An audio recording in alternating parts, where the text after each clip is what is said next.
It's been a busy week of news in the central New York area for Utica City FC, but the MASL schedule doesn't change at all as Utica plays host to the Baltimore Blast. Hello and welcome inside the Adirondack Bank Center. Arnav Pokhrel with you for the match today. And let's go over some of that news for Utica. Earlier this week announced that Everton Moreira, the head coach of the program, was no longer going to be the coach moving forward, and that general manager Tommy Tanner would step in the interim as they search for the next head coach of the program.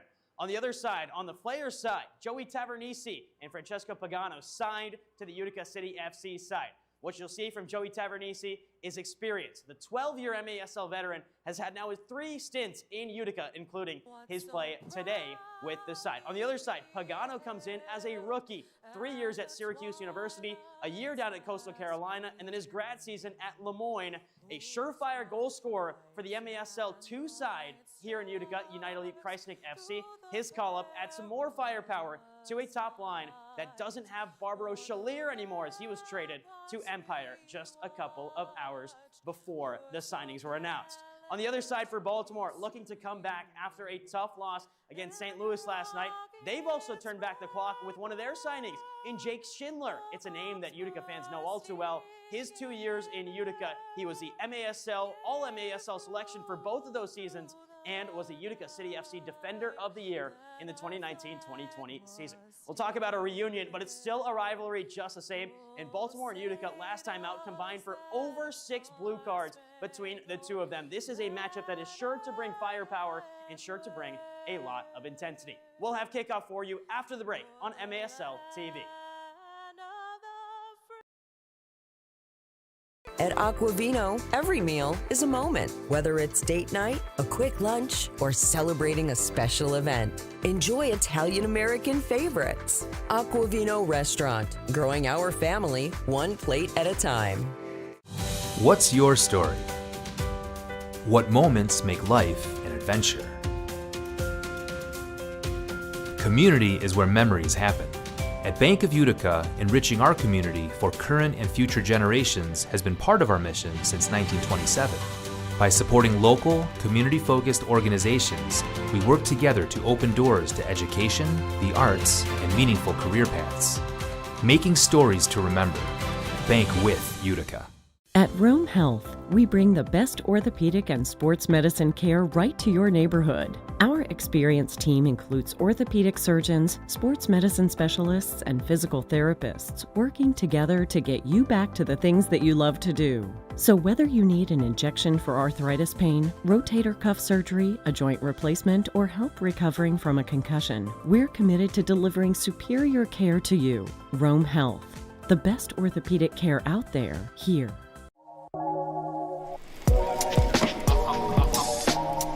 What a save!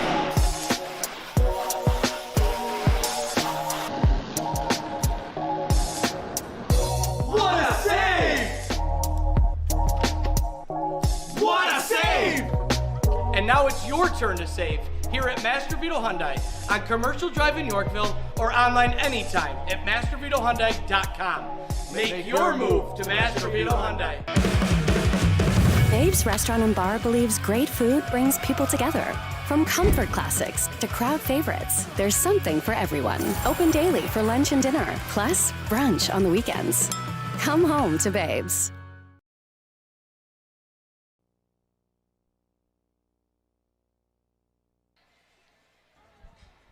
Welcome back to MASL TV. Arnav Pokhrel checking in from the Adirondack Bank Center as Utica City FC and the Baltimore Blast get ready for action. It's a pivotal game in the MASL standings, but even more than that, the storylines throughout the week have drawn attention to both teams. Let's start with Baltimore. Big signing last week. Jake Schindler, longtime MASL player, in fact was the Utica City Defensive Player of the Year in 2019-2020. He signs for the Blast. He scores last night against St. Louis. On the other side for Utica City FC, it's not just one story. It's a whole host of stories throughout the week. First off, early in the week, Utica City announced the departure of head coach Everton Moreira after 4 seasons with the team. Interim head coach is the general manager, Tommy Tanner. Tommy Tanner's got a stacked indoor soccer resume, including the 1992 MISL Rookie of the Year, 3 NPSL titles with the Cleveland Crunch. He was the assistant coach with Syracuse while he was playing with the Silver Knights as well. Utica also announced the trade of Barbaro Chalier to the Empire Strikers, as well as the signing of 2 target forwards, one being Francesco Pagano, a national champion with Syracuse University, another being the return of Joey Tavernisi, longtime UCFC player as well. So much to look out for in this one, as Baltimore is set to get us started in the Adirondack Bank Center. We're underway. And another big note for Baltimore. One of their leaders, Juan Pereira, in his 200th career regular season game for the away side. He's had a long and storied MASL career. And Pereira is on the ball now. Julian Rodriguez starts in net. Pereira with some space in the midfield. And here goes Pereira, great feed across. Coming out to defend it, and it's off the post and in! An early goal for Baltimore. It's Patrick Thompson. I'll talk about veteran storylines. How about Thompson in his 12th MASL season, and how good has he been since coming back from injury earlier this season? Finds the inside of the left post and puts Baltimore up 1-0. It took only 34 seconds, and the Blast have a 1-0 lead. Really good work by Baltimore in transition. Juan Pereira did excellent to play the ball out wide, and Utica an early punch in the face as Baltimore take a 1-0 lead early on.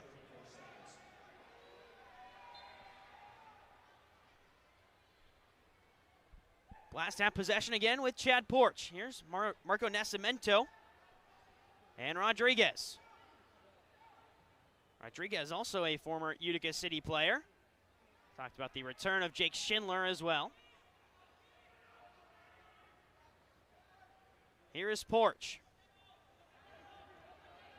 Ospina. Missed tackle by Santos leads to another shot, and this time Wilkin pushes away.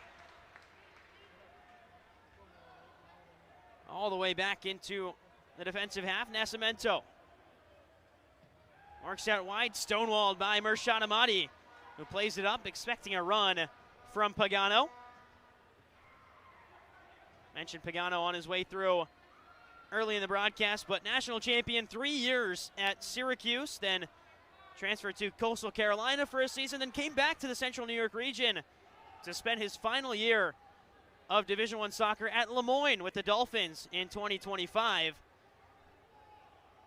Closed up shop on his NCAA career, and then played some MASL 2 games with Utica City's affiliate, United Elite Kreisnick FC.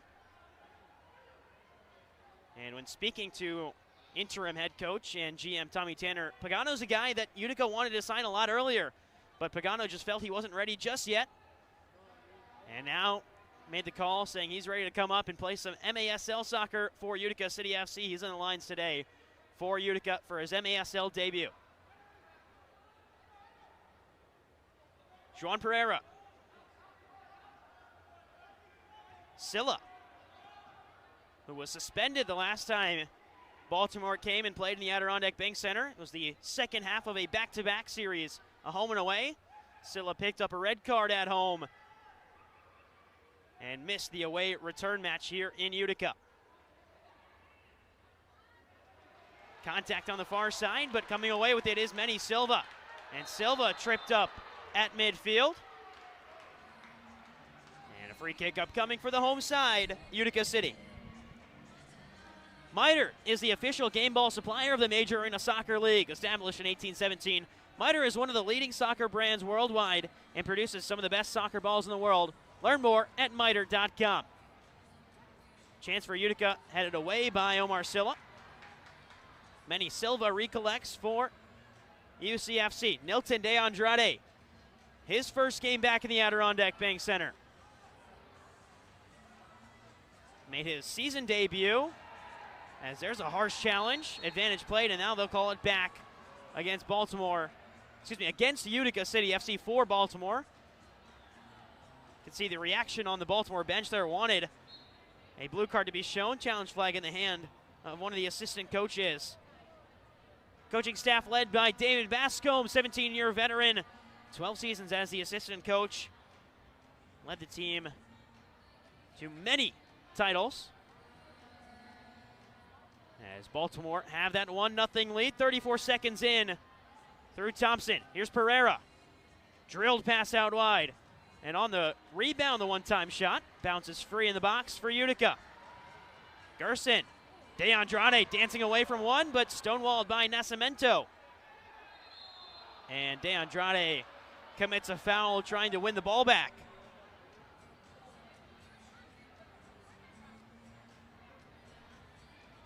Marco Nascimento on the season, no goals. Does have 1 assist. Last time he scored, it was March of 2020. Played in 11 games, now his 12th game for Nascimento. Here's a ball over to Porch. Porch on the volley, denied by Wilkin.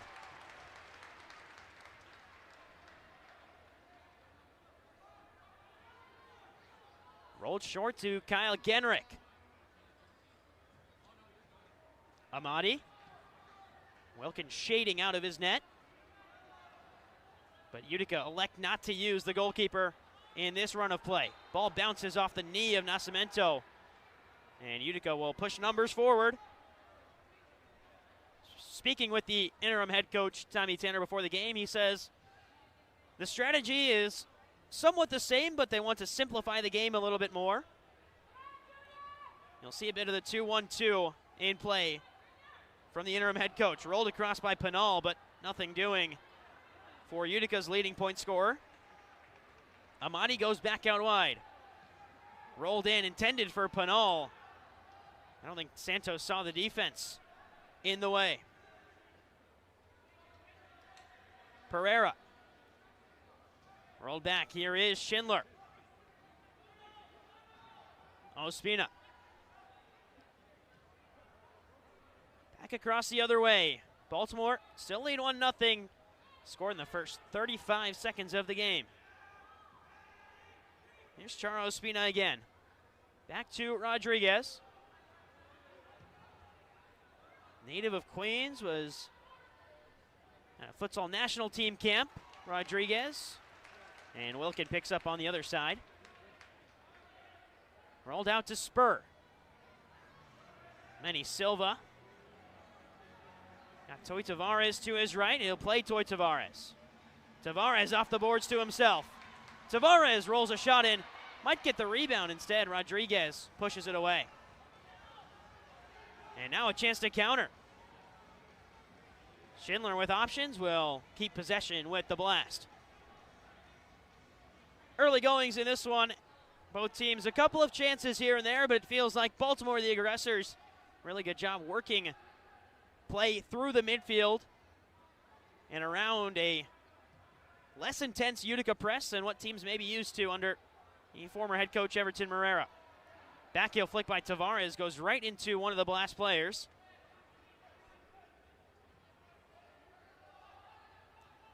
All the way back, Omar Silla. You'll also see defensively a bit more man marking from this Utica side. Players stick to who they're assigned to. See it with the off-ball movement of these Blast players. Everyone kind of running and guarding their man. Tavares and Pereira collide. And a foul called on Toy Tavares. Player who leads the MASL, and foul is called against him. 30th of the season for Tavares.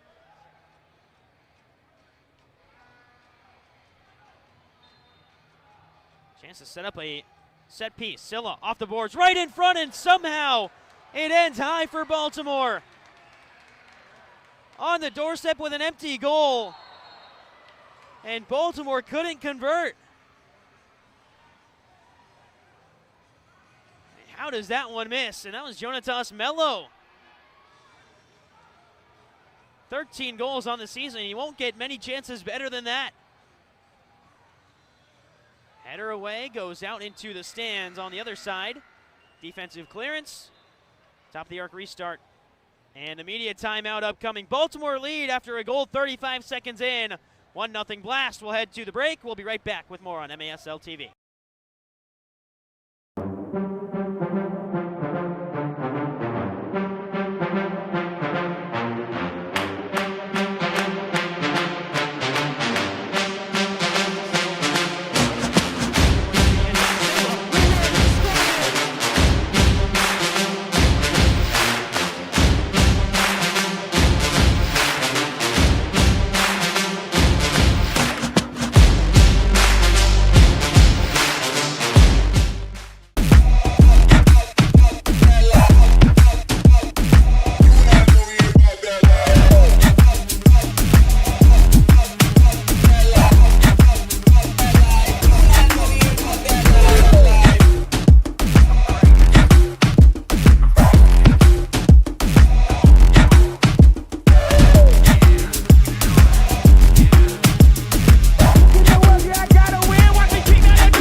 Welcome back to the Adirondack Bank Center. Baltimore Blast lead 1-0 thanks to an early goal.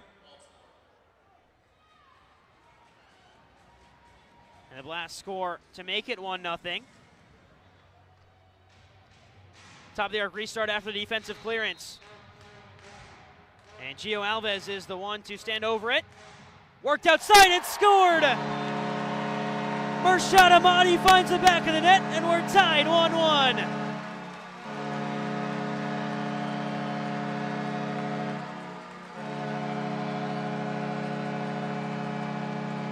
Interim head coach Tommy Tanner wanted simplicity. You can't get much more simple than that. Gio Alves rolled across, and Mershad Amadi can do it with his left foot. He can do it with his right foot as well. The single most two-footed player on this Utica side scores into the side netting. It's 1-1. A big response out of the timeout by the home side to revitalize the crowd after giving up a goal in the first 40 seconds of play.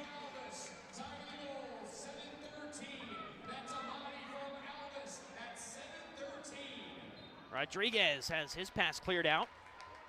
Capelli Sport is the official and exclusive preferred uniform and apparel provider of the Major Arena Soccer League. Visit maslsoccer.com to shop the all-new MASL fan store for the latest MASL and team gear. You can also predict the MASL on nxtbets.com to place wagers on the MASL all season long.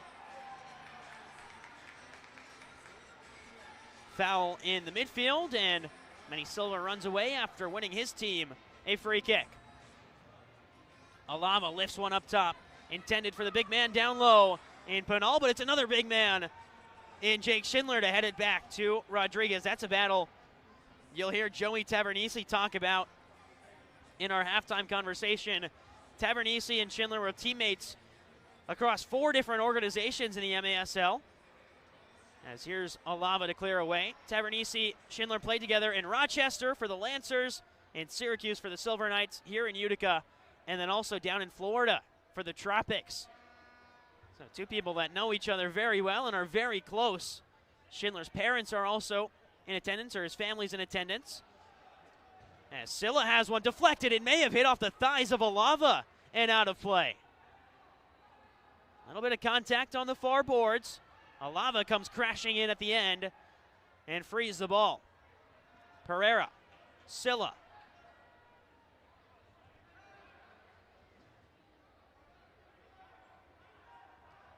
Rolled all the way back and out to Jonatas Mello. Here's Pereira. Ball roll one way, and he'll cycle back around. Pereira goes down after the play, wanted a foul called, he won't get it. Now Pinal running free. Junior Pinal, 1-on-3. Tried the fancy footwork, but keeps possession with Utica. Willie Spur does the same and finds the returning captain, Logan Roberts. Long pass off the boards. Roberts, just 2 games played this year. Chance to Gerson, but it's corralled by Rodriguez. Last time Logan Roberts played, it was December 14th against Kansas City. Last time he scored over a year ago at this point. As Baltimore take it the other way. Rolled back, here's Mello.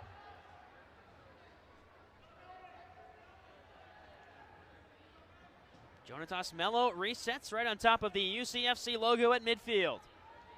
Nascimento. Alves makes the tackle. Alava keeps possession with Utica. Wilkin will roll it ahead.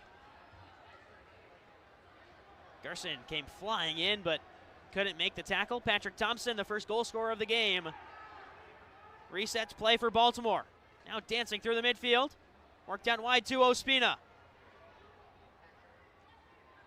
Eber Ospina dances and can't find a way through Tyson Santos.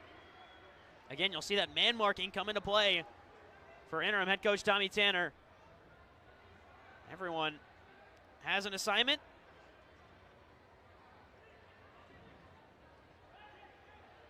Part of the simplification process as the team transitions Pereira will fire a strike, and it's wide. Had Wilkin frozen, but didn't have the accuracy. Rolled up ahead, cut away by Tyson Santos. Gerson missed on the 50-50 ball. Now a battle on the boards. Alava, Gerson, and coming in late there. And a foul goes against Nico Williams. Good to see Nico Williams back on the field. He suffered a tough injury last time Baltimore played here in Utica. That was January 19th. Really, really talented player and someone who really hurts Utica when he's on the field.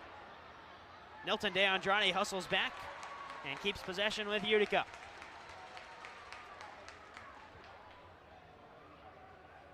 De Andrade will utilize the goalkeeper possession that you're allowed, and Wilkin turns it right over. Tavares resets with Nilton De Andrade. Again, first game back in Utica, back in action in Utica. When Nilton's been here, he's just been hurt. Scored 4 points in a victory against Empire, including the game-winning goal in his first game back, but no points against San Diego. Here's Amati. Already the one goal today. Amati rolls one, but it's right into the hands of a waiting Rodriguez.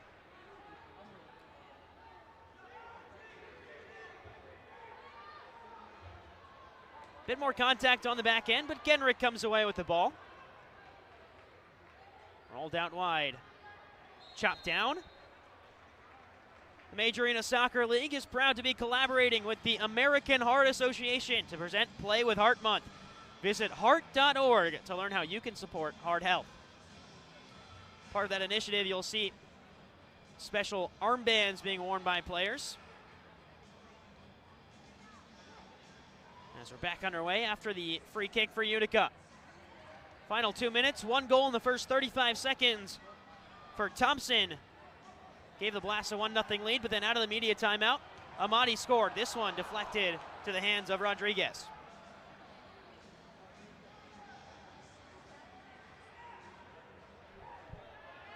Rodriguez rolls it out. Turned over, here's Spur. Manny Silva. Alava hounded on the back end by Pereira. And Alava maintains possession. Turnover the other way. Awkward bounce off the boards, 50-50 ball, and the first to it is Wilkin on the rebound. High pressure coming from the Blast. Spur assessing for an outlet pass. He finds one in Logan Roberts. Tyson Santos.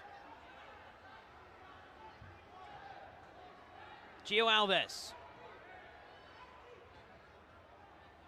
Roberts. Santos with a minute to go. First 14 minutes of play.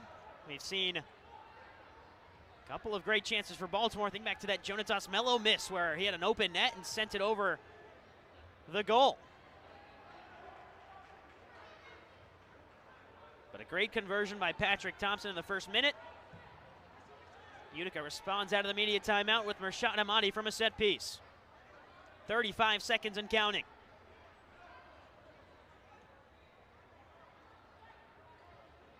Rolled back out wide with 25 to go. Pereira. 200th regular season game. Finds Mello. Out wide the other way. Turnover. 10 seconds. Is there one final run? Tavernisi. A light jog back to Rodriguez, who will go the length of the field. Header hits the boards, and that will do it for the first quarter. 1-1. It's Thompson and Mershad Amati, the two goal scorers. But defense prevailing early on as Utica turns the page to a new chapter. We'll have the second quarter up next on MASL TV.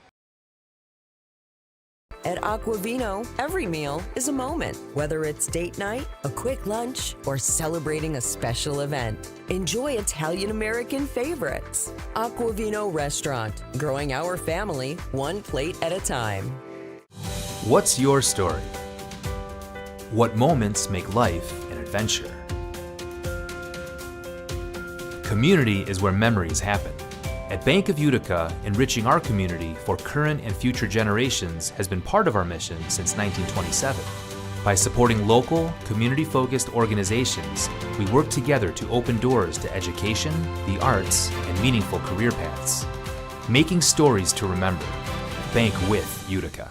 At Rome Health, we bring the best orthopedic and sports medicine care right to your neighborhood. Our experienced team includes orthopedic surgeons, sports medicine specialists, and physical therapists working together to get you back to the things that you love to do. So whether you need an injection for arthritis pain, rotator cuff surgery, a joint replacement, or help recovering from a concussion, we're committed to delivering superior care to you. Rome Health, the best orthopedic care out there, here.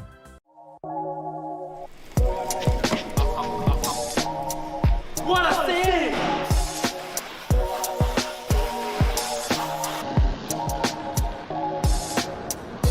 What a save! What a save! And now it's your turn to save here at Master Vito Hyundai on Commercial Drive in Yorkville or online anytime at mastervitohyundai.com.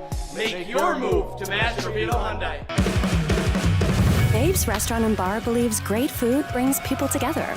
From comfort classics to crowd favorites, there's something for everyone. Open daily for lunch and dinner, plus brunch on the weekends. Come home to Babe's.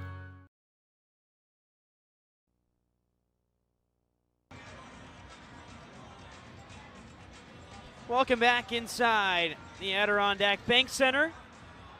After 15 minutes of play, Patrick Thompson has one goal for the Blast. Utica City responded through Murshad Ahmadi. MASLsoccer.com is your home for everything Major Arena Soccer League, all the latest news, leaderboards, highlights, and more. You can also stream games live on MASLplus.tv and replay the game on demand. Clip it, share it, and live it again. You can also favorite your team to get instant updates on every game. So 15 minutes down, we've seen these two teams sort of in that feeling out process early on. After Baltimore got the early goal, settled down a little bit offensively, had the chance for Jonatas Mello that went over the crossbar. Utica responds on a set piece. Gio Alves, after 2 weeks ago having his 1-goal, 4-assist outing, gets an assist early on in this one. Here's a ball up ahead to Pinal. Pinal leaves De Andrade, and it's cleared away. Defensive clearance means a top-of-the-arc restart for Utica. Already scored off of one of these today.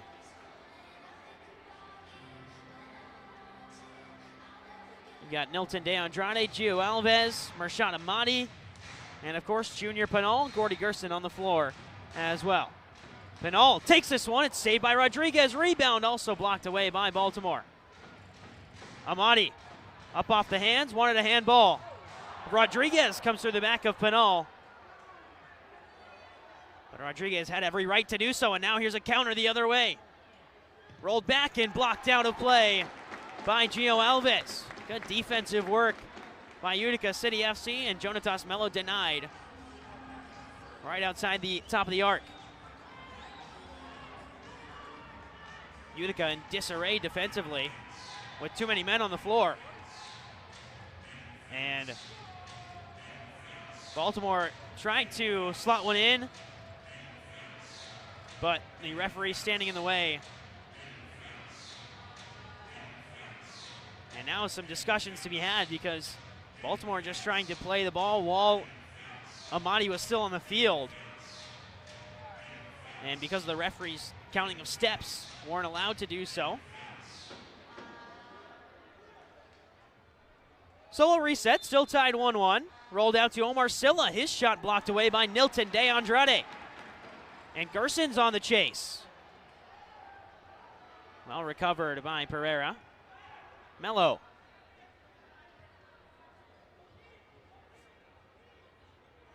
Marked out wide. Looking for the diagonal ball to an on-running Jonatas Mello, but unsuccessful.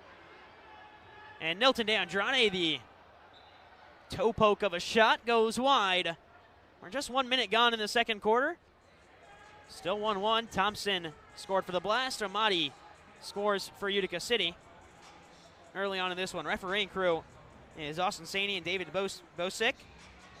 Kit Hutchinson and Rich Abel, the off-field refs.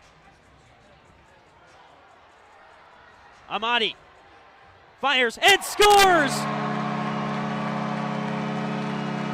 Mershad Amadi at the double! And after trailing 1-0, Utica lead 2-1.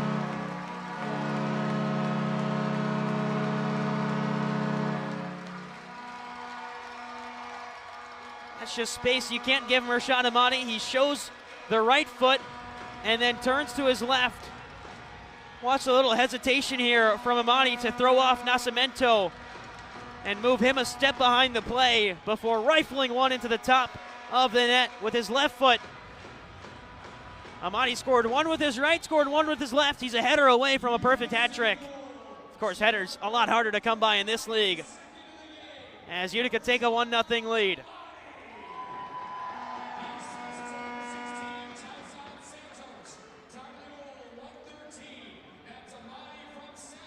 For Amadi, came into today with 5 goals. He's already up to 7 now on the season. So now Baltimore with the task of responding. Bit of contact on the back end as Toy Tavares goes shoulder to shoulder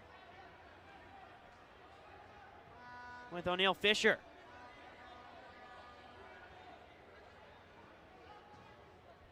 Back out the other way. Williams, the intended target up top.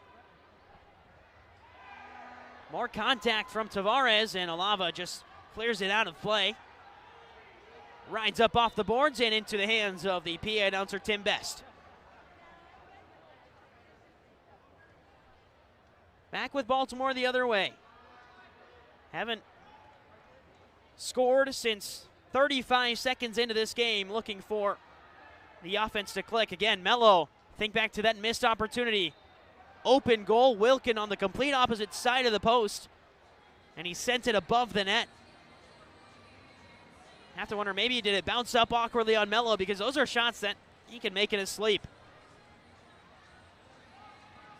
Pass rolled up off the boards into the corner.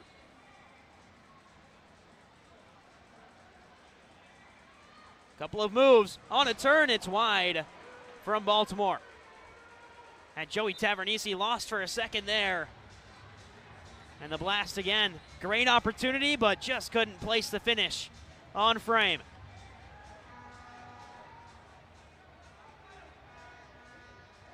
Willie Spur resets for Utica as Genrick to his right. Up ahead to the main man, Junior Pinal. And Baltimore all over Pinal early on.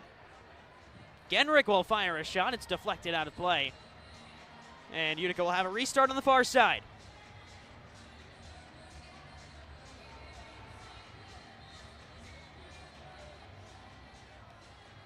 Here's Gerson. Up off the boards, took a deflection on the way through. Willie Spur resets, that's Santos. Over to Alava. Now we'll have Gio Alves. Santos down to the corner and read well by Baltimore. Baltimore knows the Utica pathway to scoring goals is through the legs of Junior Pinal, and they've done a great job of neutralizing Pinal up top. The only thing is, that's opened up some space for Mershad Amadi to fire in 2 goals for Utica. Santos resets. And again, Baltimore pressing high against a Utica team. Looking to pass out of it. Intended for Pagano up top. Shove in the back, and Santos clears away. No delay of game warning for that instance as Nascimento readies the free kick. Here's Mello and Rodriguez. Ball intended to the corner. Slipped down, and Pagano will clear it away. De Andrade tried the backheel flick to help it along, but missed his intended target. Return pass cut away by Roberts. He wanted a call there. He thought he was shoved. Instead, it's reset Tavares clears away. Still loose in the box. Tavares again the header out. And this time Pagano gets the final touch, allows Utica to reset on defense.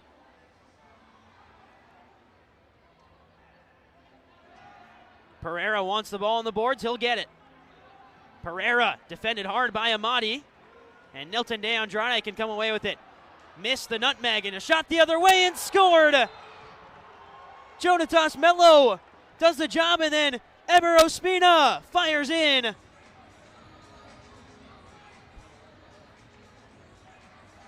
That's a striker's finish for Ospina. Curled into the top right corner. And Ospina scores. Also scored against the Empire Strikers in a big 8-2 victory for the Blast. Good things happen when Chara finds the back of the net for Baltimore.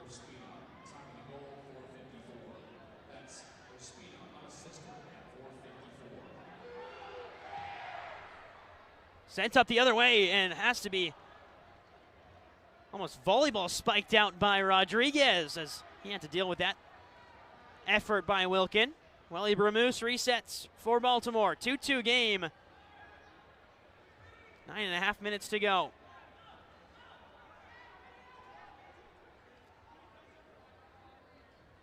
Here's Mello. Out the other way. Back down low for Baltimore. Bramoose looking for Jairo Guevara. Backheel touch intended for the speedy Welly Bramoose. And Baltimore just missed that connection. Ball over the top to an on-running Kyle Genrick. And it's sent back to Rodriguez. And Baltimore may have caught Utica in transition here. Touch to goal, and it's cleared away by Pinal. Second touch helped along by Gordy Gerson. 8:41 to go. Catch MASL Monday every Monday night on MASL TV and CBS Sports Golazo Network. Alex Pastavansky and Phil Levanko are joined each week by special guests from across the league to recap weekend's games and highlight the league's hot topics. That's MASL Monday, every Monday on MASL TV. Foul on the near side. O'Neal Fisher draws it for Baltimore. Fisher now in his 5th game, still yet to record a point.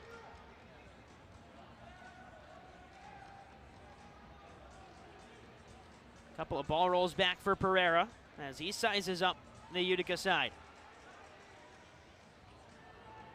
Down to the corner.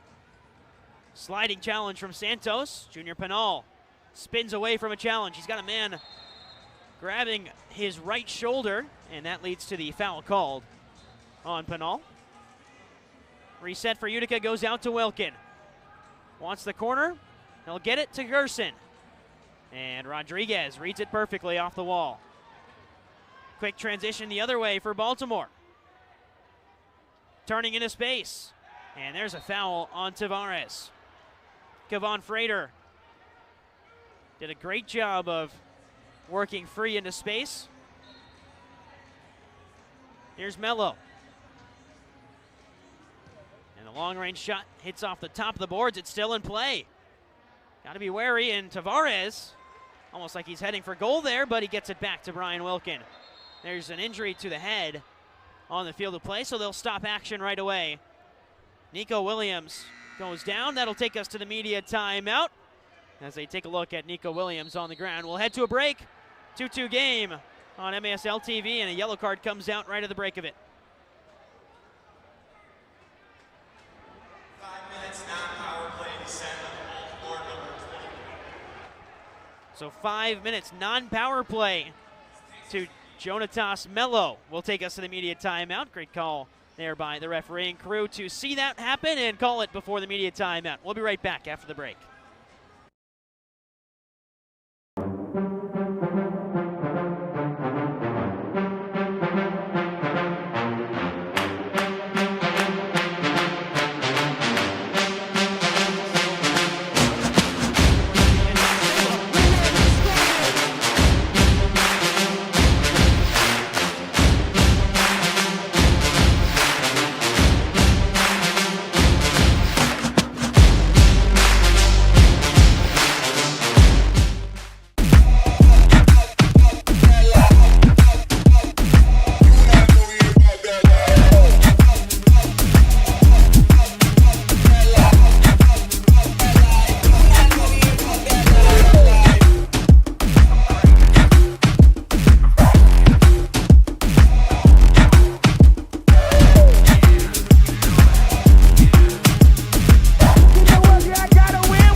call, runway 26 right, cleared on.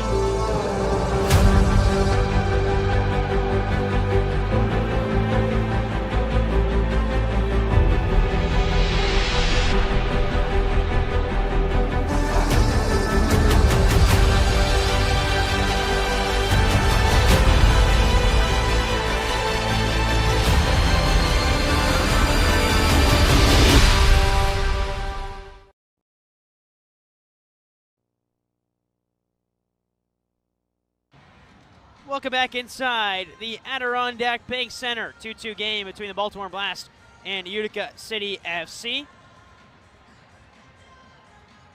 Most recent goal scored by Ospina for Baltimore.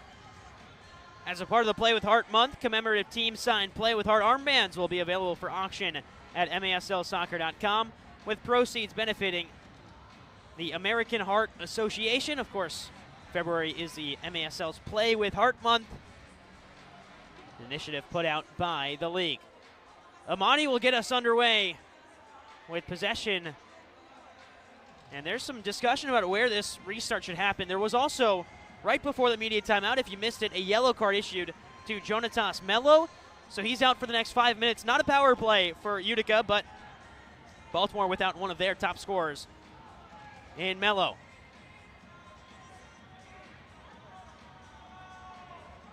And it looks like conversation with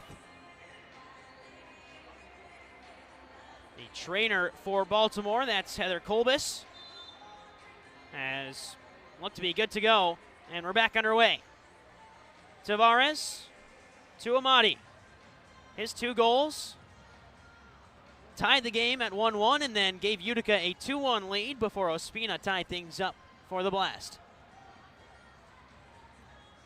Last time these two teams met here in Utica, final score 4-2 in favor of the home side, UCFC.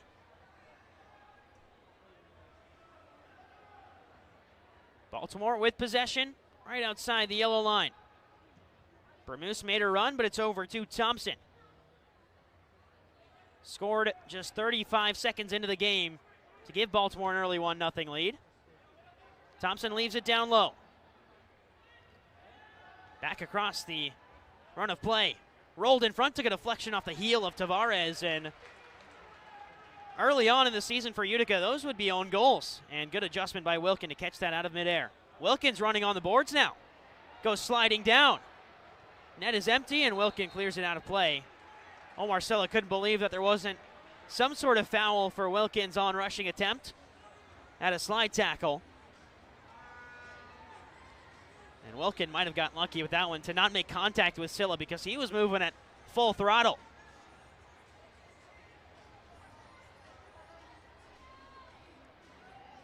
Here's Alava. Through pressure, will play back to Wilkin. Up ahead to Alava again. Long chase down to the ball, and first to it is Baltimore. There's contact right in front. Advantage played, and Pinot fires and scores!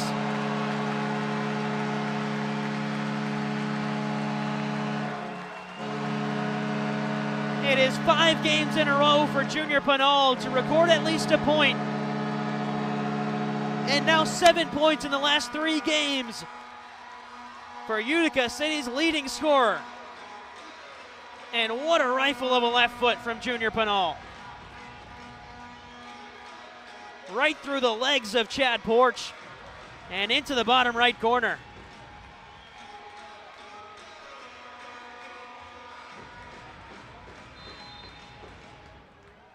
A 3-2 lead for Utica.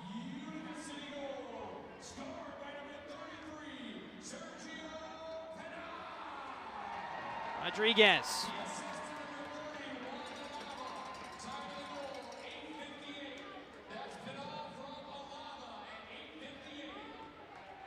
Rolled back to Nascimento.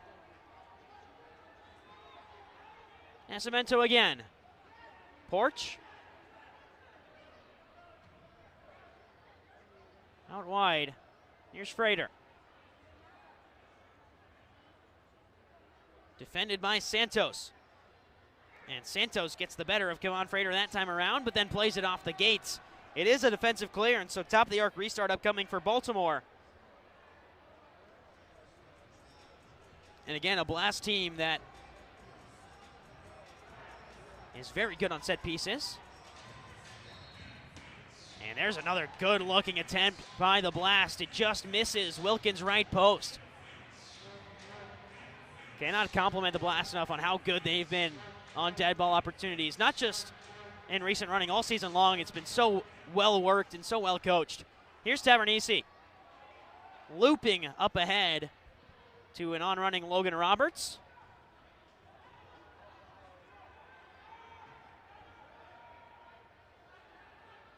And Baltimore reset. Angled off the boards. Hard challenge in from Gio Alves leads to a free kick.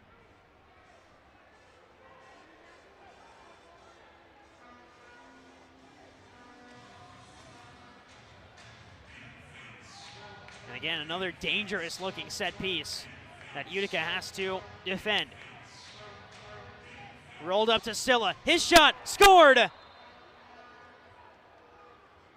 Omar Silla finds the back of the net. And we're tied 3-3. And right on cue, just as we're talking about the Baltimore set pieces, bounces perfectly for Silla. It hits off the fingertips of Wilkin. And again, we're level. There's been 3 lead changes, and there's been 3 tiebacks and 3 leveling goals between these two teams today. Here's Tavares to get us started again. De Andrade goes to the corner. Bounced awkwardly and dealt with. Milton De Andrade cuts out the stretch pass to Ospina. Here goes De Andrade. Dances past one. Took a deflection on the way through. Rodriguez may have touched it out of the box. And he did. Blue card shown to Rodriguez, and the challenge flag comes out. Here's the call from the referee. 2-minute blue card power play against the Baltimore goalkeeper for handling this will result in a shootout. Challenge flag comes out from head coach David Bascombe. And if this stands, it would be the second consecutive game where Julian Rodriguez gets called for handling the ball outside of the box. It happened yesterday in the match against St. Louis. And then funny enough, the backup netminder, George Navarrete, also got called for a blue card on the ensuing shootout for a trip. And here's the call again. Baltimore is challenging the call on the field of blue card handling. So again, challenging the call on the field of handling outside of the box on Julian Rodriguez. Should get a good look at it here after the shot from De Andrade took a deflection. Right there, you see the little touch of the hand when the ball's outside of the box. And of course, the one thing you're looking for is, did Rodriguez have possession of the ball before Gordy Gerson touched it? Because that would mean he established control and then Gerson took possession away from him. But it doesn't look like Rodriguez ever really had control. And then you see that touch of the hand outside of the box. Quick review here.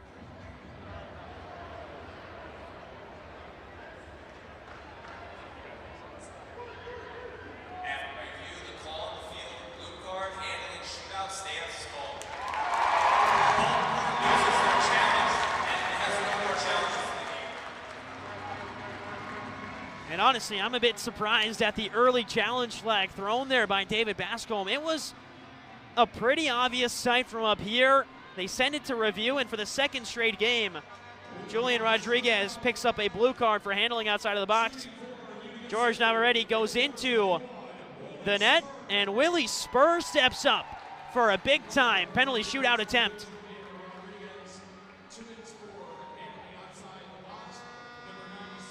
This time yesterday, it was in the third quarter when Rodriguez touched the ball outside of the box. Navarrete also picked up a blue card. Here's Spurt. He'll have 5 seconds on the clock to shoot and score this shootout attempt. Gerson is 1 for 1 on his penalty shootout attempts this season. Spurt yet to take one for Utica City. Here goes Willie Spur. Dances away and misses. It's pushed away by George Navarrete. And this time, Utica unsuccessful. It was a great move by Spur. He had Navarrete a step behind the play, but instead of lifting the ball at the end, he just kind of rolled it and just missed to the right. And for Willie Spur, would have been a great moment to put Utica back on top, but it does result in an ensuing power play, I should say, for Utica. So we'll see a power play unit that's 17% on the season. As there's a look at Utica City, former Utica City goalkeeper Julian Rodriguez in the box for Baltimore. Power play for Utica City, again, 17% on the season. Hasn't been a highlight, and it's something that interim head coach Tommy Tanner says they've simplified and they've changed around a little bit in this past week of practice. Rolled in, out to Pinal. Pinal looking through the legs of Navarrete. Good strong hands by the backup netminder. Utica is 3 for 9 in the power play at home.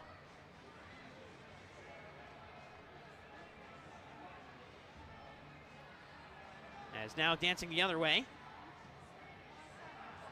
Pinal will reset. About 40 seconds gone on the man advantage for Utica City FC. Baltimore on the road in penalty kills, 8 for 12. Utica 4 for 17 on the season in terms of power play percentage. Rolled up ahead. Gio Alves went down. It's going to be a shorthanded opportunity for Baltimore. Utica's already given up one shorthanded goal this year. In goes Pinal sliding. And this could be a break the other way. De Andrade shrugging off defenders. Out to Gerson. De Andrade's taking down. And a free kick upcoming. And there's more words after from Marco Nascimento. De Andrade just sitting there, and Nascimento comes up and makes his presence felt. And now you're seeing the referee call De Andrade, saying to both the players to quit the extra words. 40 seconds of a power play left for Utica after the missed shootout attempt from Willie Spur. Both teams missing some good chances. Spur, the missed shootout attempt. Jonatas Mello in the first quarter missed a wide open goal. He sent it high. Alves, Pinal. And that one bounces out of play on the restart. 35 seconds to go on the man advantage. De Andrade resets with pressure, and Wilkin will collect. Half a minute to go in the power play, and still pressure from Baltimore. Pereira. Poor outlet pass from the Blast, and Gio Alves the other way. Rolled up ahead. Gerson's all alone. Gerson! Navarrete may have got a piece of that. A great stop. And Utica, after being unsuccessful on the shootout attempt from Willie Spur, will watch a power play expire. And it remains 3-3.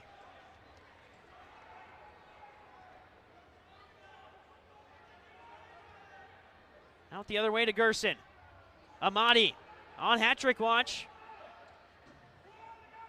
Amadi turns the other way. Held out by Navarrete. Alava. Couple of good stops on this Navarrete cameo, including the save on the shootout attempt.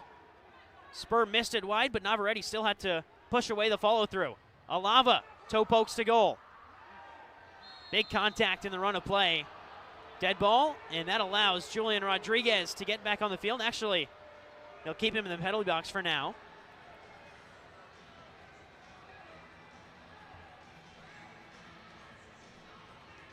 Get the latest news on the MASL and your favorite teams by following MASL Soccer on Facebook and Instagram, and MASL Arena on Twitter. You can also subscribe to the MASL YouTube channel for highlights, game rebroadcasts, and more content. Ball up ahead, intended for Frater. Logan Roberts and Kyle Genrick clean things up on the back end. Turning is Pagano. Native of Syracuse, New York, played high school soccer at Fayetteville Manlius in the area. Now is playing MASL in Utica, just an hour away from Syracuse. Frater tries a shot as we're in the final minute of the first half. Shove on the back end from Logan Roberts, no doubt about that call, as Frater went flying to ground. Joey Tavernisi runs back on. Here's Ospina. Fisher out wide. Fisher can get it back, he does. Plays it to Eber Ospina. Backheel flick, Spur chases Ospina. Spur did the initial job, but Ospina still has possession, and Wilkin with a kick save off the boards. Half a minute to play in the first half. Pressure coming from Manny Silva. Had an on-running Toy Tavares, but I don't think Silva saw him, and it leads to a chance for Baltimore, and Silla shoots high. Up into the netting, Utica with possession, and 12 seconds to go in the first half.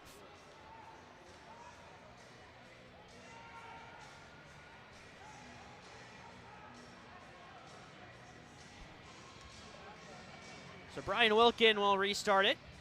12.2 on the clock. In a game that is providing excitement just like we expected, with so much to ask on this Utica side. They've held their own against a Baltimore team that, for lack of better words, needs some consistency as of late. The horn will sound for halftime. We're tied 3-3. And we've got 30 minutes to find a winner between Baltimore and Utica City FC. The 3 goals for Baltimore. It started 35 seconds in with Patrick Thompson. Then Eber Ospina scored, as well as Omar Silla. For Utica City FC, it's been 2 goals for Mershad Ahmadi. And most recently, the most recent Utica goal scorer, I should say, is Pinal. Here's Michael Lear down with Mershad Ahmadi. Here with Mershad Ahmadi. Mershad, obviously a crazy week for you guys. How important was this first half to getting the group together and getting back out on the pitch here? This half was very important for us because we know our place in the standings. We're in the last place, so we're trying to do everything we can and give it all in the game so we can get some points and move up. We can tell you're giving it your all already. You're out of breath right now. You get 2 goals. What's working for you offensively right now? Just being patient and trying to place the ball and being smart when to go offensive and when to hold the ball and just play it back. What's the conversation going to be like in that locker room coming out for the second half? So we can be, sorry, I got confused. Second half plan. Oh, second half plan is going to be us keeping possession better and trying to be more calm. Thanks, Mershad. Good luck. Thank you. Give it up.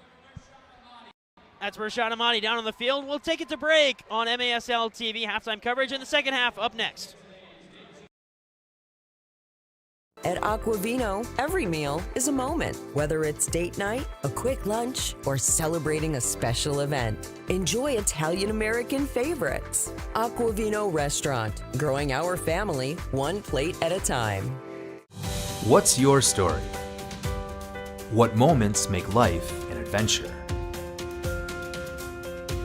Community is where memories happen. At Bank of Utica, enriching our community for current and future generations has been part of our mission since 1927. By supporting local, community-focused organizations, we work together to open doors to education, the arts, and meaningful career paths.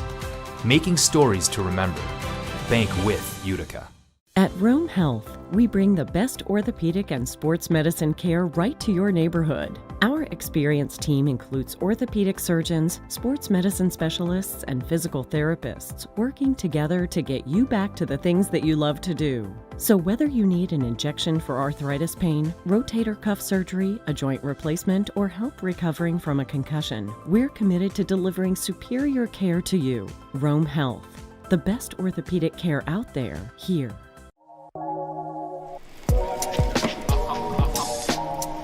What a save!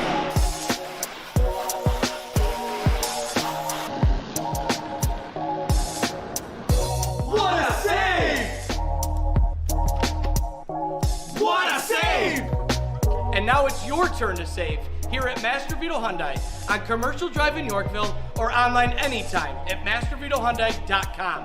Make your move to Master Vito Hyundai.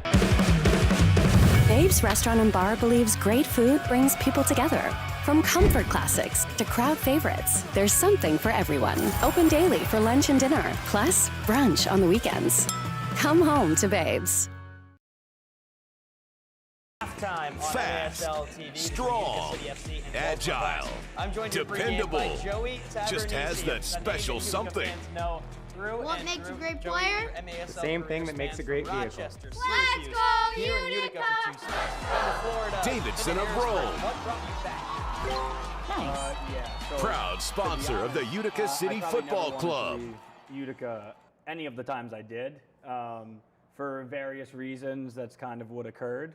But the reason I'm back is I believe in the future of the organization, and I'm hopeful that with the conversations I've had that we can kind of bring Utica back to where it was in year one, which was probably my favorite season of my career. Big winning record, won the East, unfortunate loss to Baltimore, which happened to us many times, but I think we played in front of a sellout every single game except for one.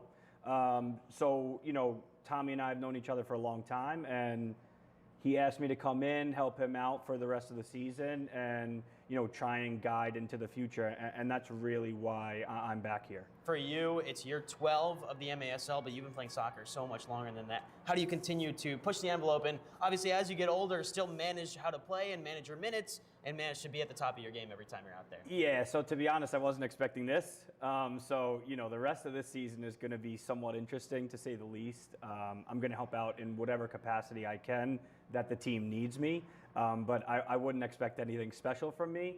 Obviously, as you get older, things change, right? Like I have full-time jobs now. I can't really, dedicate my body to what I used to.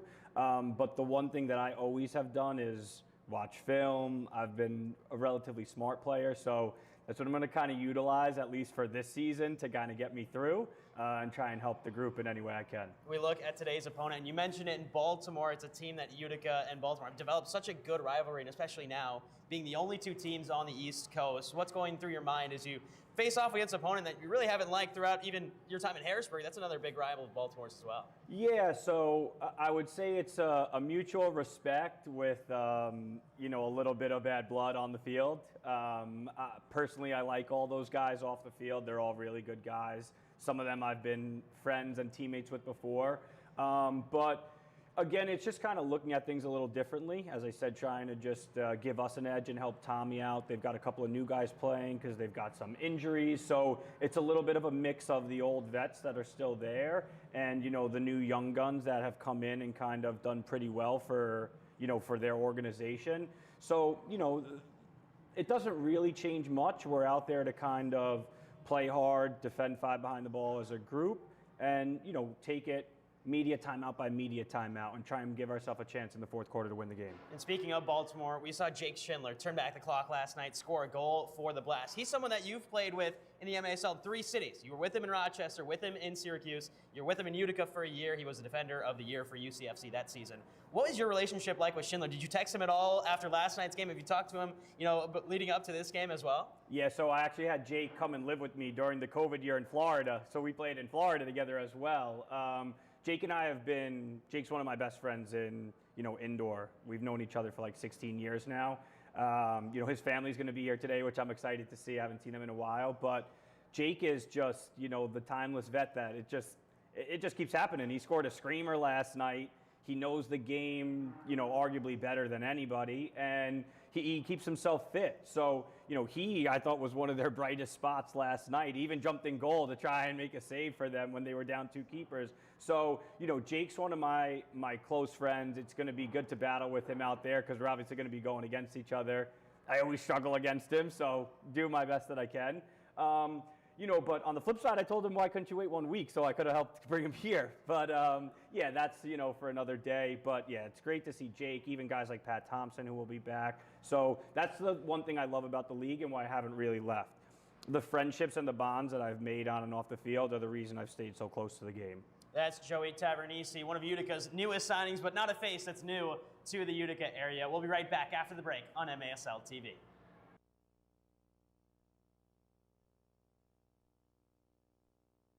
When the time comes, we must be At Aquavino, every meal. Be ready.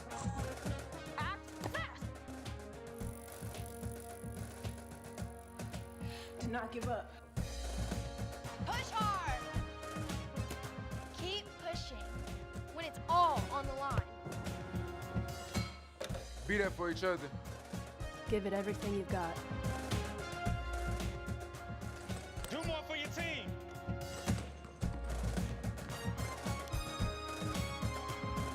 Be ready. Stay ready. Call 911. Be ready. Be ready. Be ready. Be ready. Be ready. Call 911.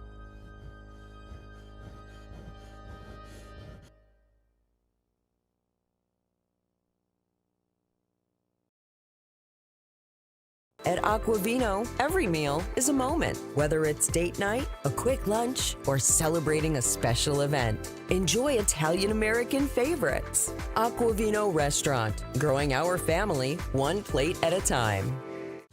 What's your story? What moments make life an adventure? Community is where memories happen. At Bank of Utica, enriching our community for current and future generations has been part of our mission since 1927. By supporting local, community-focused organizations, we work together to open doors to education, the arts, and meaningful career paths. Making stories to remember. Bank with Utica. At Rome Health, we bring the best orthopedic and sports medicine care right to your neighborhood. Our experienced team includes orthopedic surgeons, sports medicine specialists, and physical therapists working together to get you back to the things that you love to do. So whether you need an injection for arthritis pain, rotator cuff surgery, a joint replacement, or help recovering from a concussion, we're committed to delivering superior care to you. Rome Health, the best orthopedic care out there, here.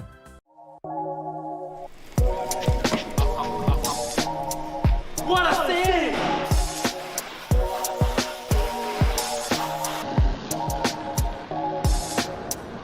What a save!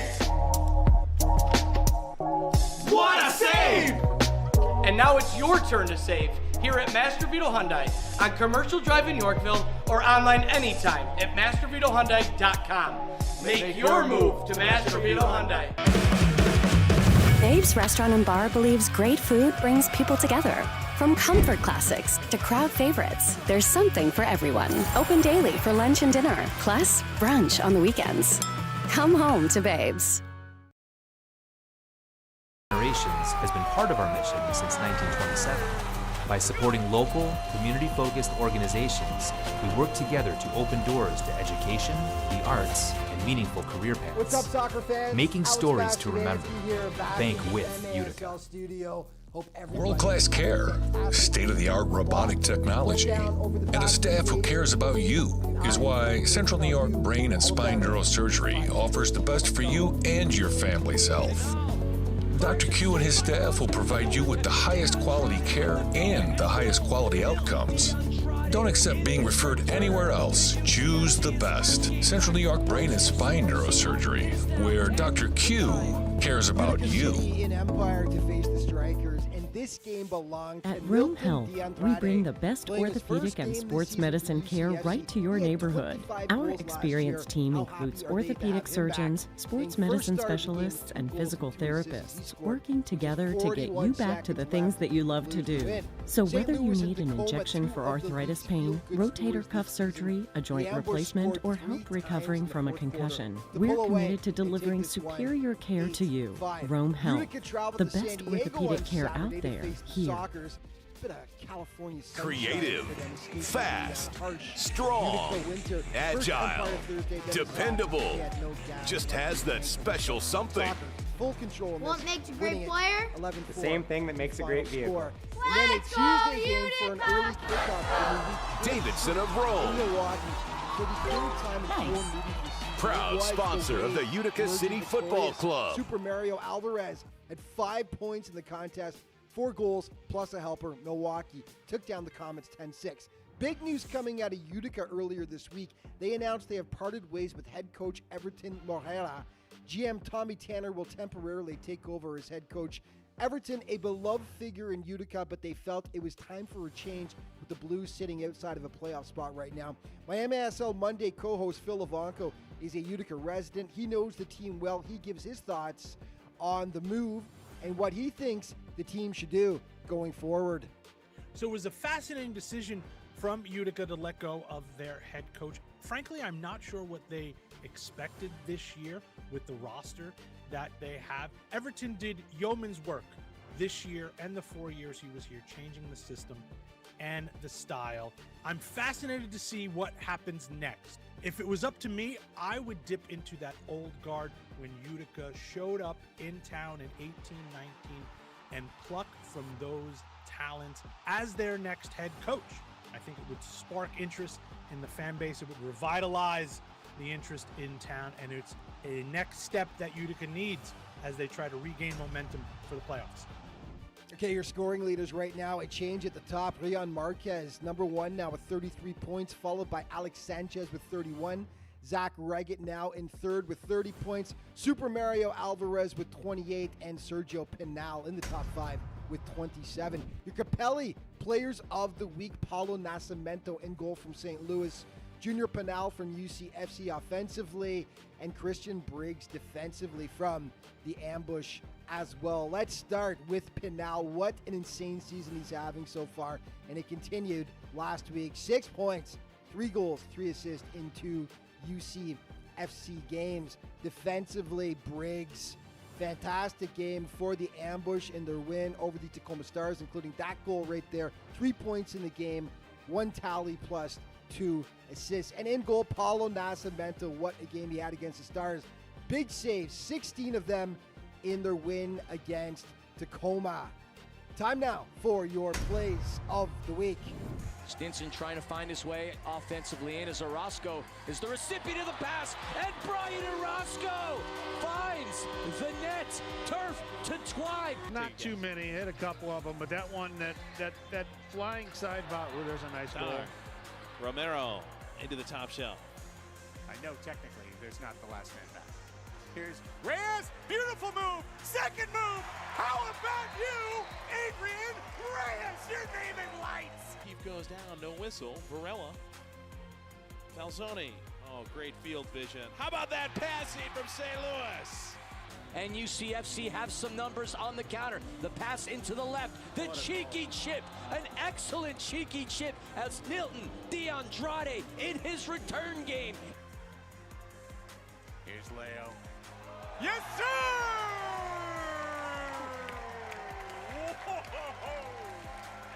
Leo on the left wing. Leo back and forth he goes to the middle. Goal! Michon instead gives it to Torrealba! Daniel Torrealba! Spirit things like an errant forklift driver at a whale harpooning expo. And that's going to wrap things up for this week's show. But just a reminder, all throughout the season, to stay up to date on everything that's going on in the MASL, be sure to check out the league's official social media outlets. Thanks so much for watching. See you next time.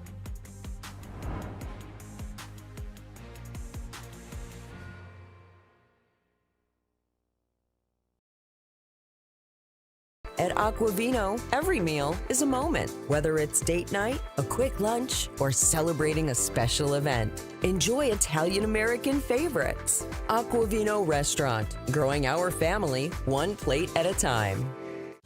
What's your story? What moments make life an adventure? Community is where memories happen. At Bank of Utica, enriching our community for current and future generations has been part of our mission since 1927. By supporting local, community-focused organizations, we work together to open doors to education, the arts, and meaningful career paths. Making stories to remember. Bank with Utica. At Rome Health, we bring the best orthopedic and sports medicine care right to your neighborhood. Our experienced team includes orthopedic surgeons, sports medicine specialists, and physical therapists working together to get you back to the things that you love to do. So whether you need an injection for arthritis pain, rotator cuff surgery, a joint replacement, or help recovering from a concussion, we're committed to delivering superior care to you. Rome Health, the best orthopedic care out there, here.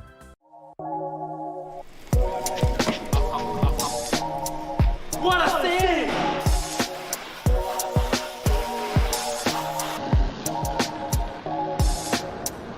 What a save! What a save! And now it's your turn to save here at Master Vito Hyundai on Commercial Drive in Yorkville or online anytime at mastervitohyundai.com. Make your move to Master Vito Hyundai. Babe's Restaurant and Bar believes great food brings people together. From comfort classics to crowd favorites, there's something for everyone. Open daily for lunch and dinner, plus brunch on the weekends.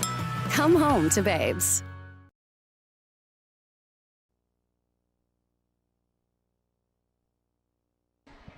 Welcome back inside the Adirondack Bank Center as we get set for second half action between Utica City FC and the Baltimore Blast, tied at 3. Let's go over all the goals and how they were scored. 35 seconds in, Patrick Thompson scores for the Blast. It was a great feed off the corner boards, and then he found the bottom left corner of Wilkin to score, make it 1-0. Then Amadi scores 2 for Utica City FC. Eber Ospino responds with a big goal, curling into the top right corner off the fingertips of Wilkin. That makes it 2-2. Junior Pinal finds a strike to make it 3-2 Utica. Then Omar Silla on a restart fires a one-time shot past Wilkin, and that's where things stand at 3-3. But again, we talk about the storyline so much. We haven't seen as much of Jake Schindler or Joey Tavernisi as you would have seen maybe 7 years ago, but they're both in the rosters, one for Baltimore and Schindler, the other Tavernisi for Utica. You heard from Joey Tavernisi during the halftime interview and what he believes is a project here in Utica that will carry on for years to come. They want to get this Utica side back to its best, the 2018-2019 era of winning games consistently. I believe he mentioned the record, 19-5 in one of those seasons, to get them back to the playoffs. And it starts with Tavernisi's return to Utica today in the blue jersey. On the other side for Baltimore, how about the play of the goalkeepers? First off, it was Rodriguez, his second straight game getting called on a blue card for handling outside of the box. You saw the replay there at the back end of it, and actually the challenge flag thrown by Bascombe was an early challenge. It was unsuccessful. A pretty quick video review, but that means Baltimore without a challenge for the second half of play in today's game. So any challenges that Baltimore wants, they'll have to hope that the referees initiate the video review rather than Baltimore throwing the challenge flag. Utica still has the challenge flag at its disposal. We're getting set for the start of second half soccer here inside the Adirondack Bank Center on what is a busy day inside the ADK Bank Center. We saw the halftime Junior Comets dance team out on the performance. A lot of community initiatives in play. There's also an MASL 2 game right after this one here at the Bank Center. They'll be playing the Harrisburg Heat, formerly of MASL, the top division. They've moved down, but still have a very talented side, including the signing of Vinny Dantas to their roster on the M2 side of things. All right, 2 quarters to go and 30 minutes to play here inside the Adirondack Bank Center. First of the only home back-to-back of the season for Utica City FC. Baltimore today, St. Louis tomorrow for the team from Central New York. Final touches in before kickoff, and we're underway. Jairo Guevara gets us started.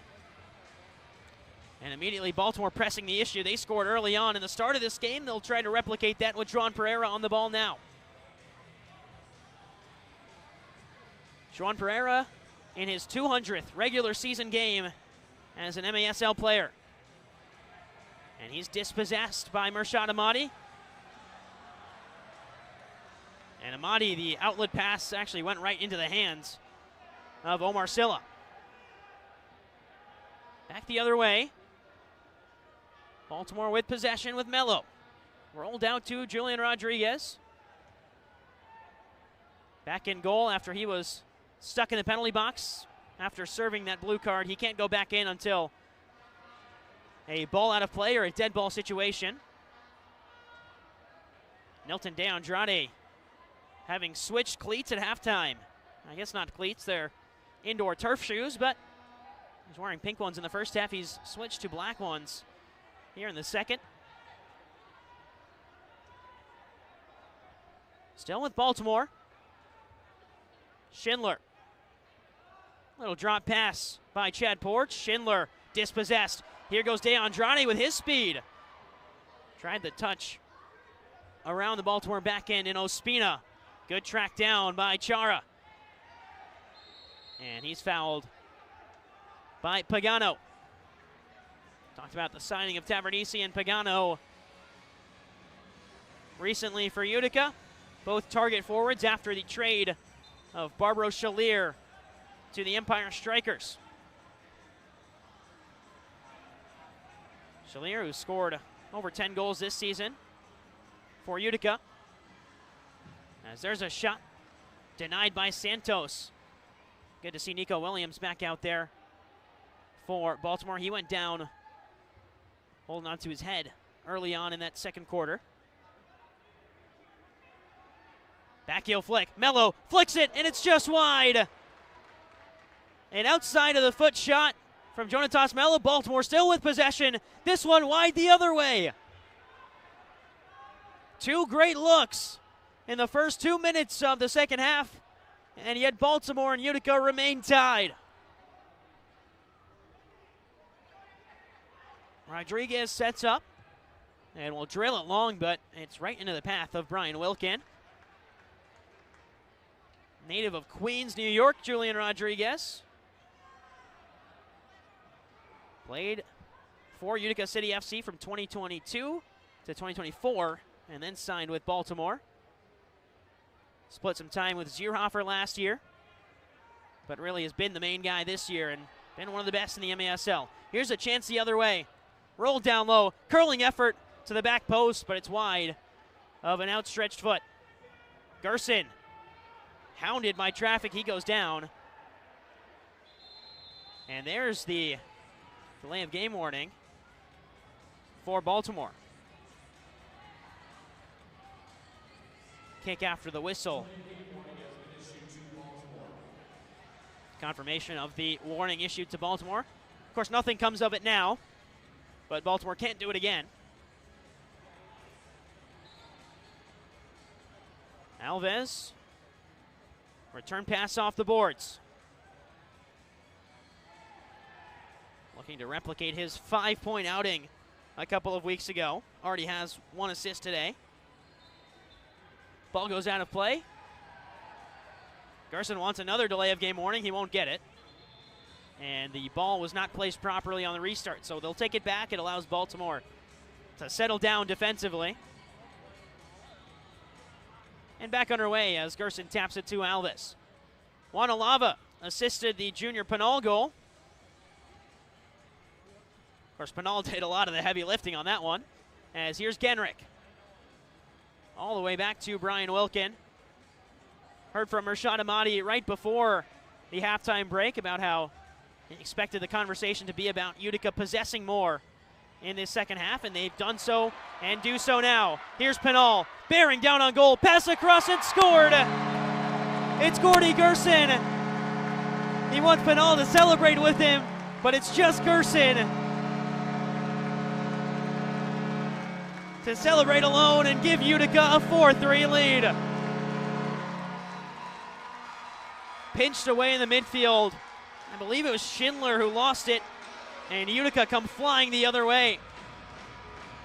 Junior Pinal, you think he's going to shoot, and then at the last moment, after he gets both Fisher and Rodriguez to commit, plays it over to Gerson for an easy tap-in.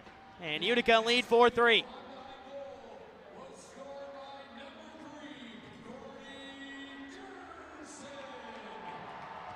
And there's a shot on the volley. Utica looking for a quick response after going up 1-0 by 1 in this second half. Here's Baltimore the other way, 2-on-1 for the Blast. Hustling back, here's Williams. Williams drags it wide. It went through the legs of Santos. Good connection by Baltimore. But that last pass to Mello was wide right. And Mello has to track it down. Sent back in. Williams out wide. Rolled across. Bramoose saved by Wilkin. A kick save with his left foot. And somehow Willie Bramoose hasn't scored there. Take another look at a great chance by Willie and an even better stop by Wilkin.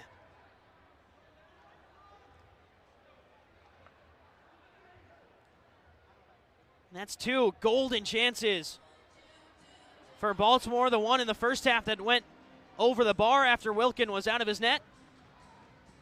And there by Bramoose, it's just a great save. That one wasn't a miss. Wilkin just made a great stop. Alava rolls ahead for Tavernisi. Nothing doing for the 12-year MASL veteran. Utica actually wanted to sign Tavernisi about a month ago, but in those early trial practices, interim head coach and GM Tommy Tanner said Tavernisi picked up a slight injury and they wanted to wait to announce it until he was ready to come back and play.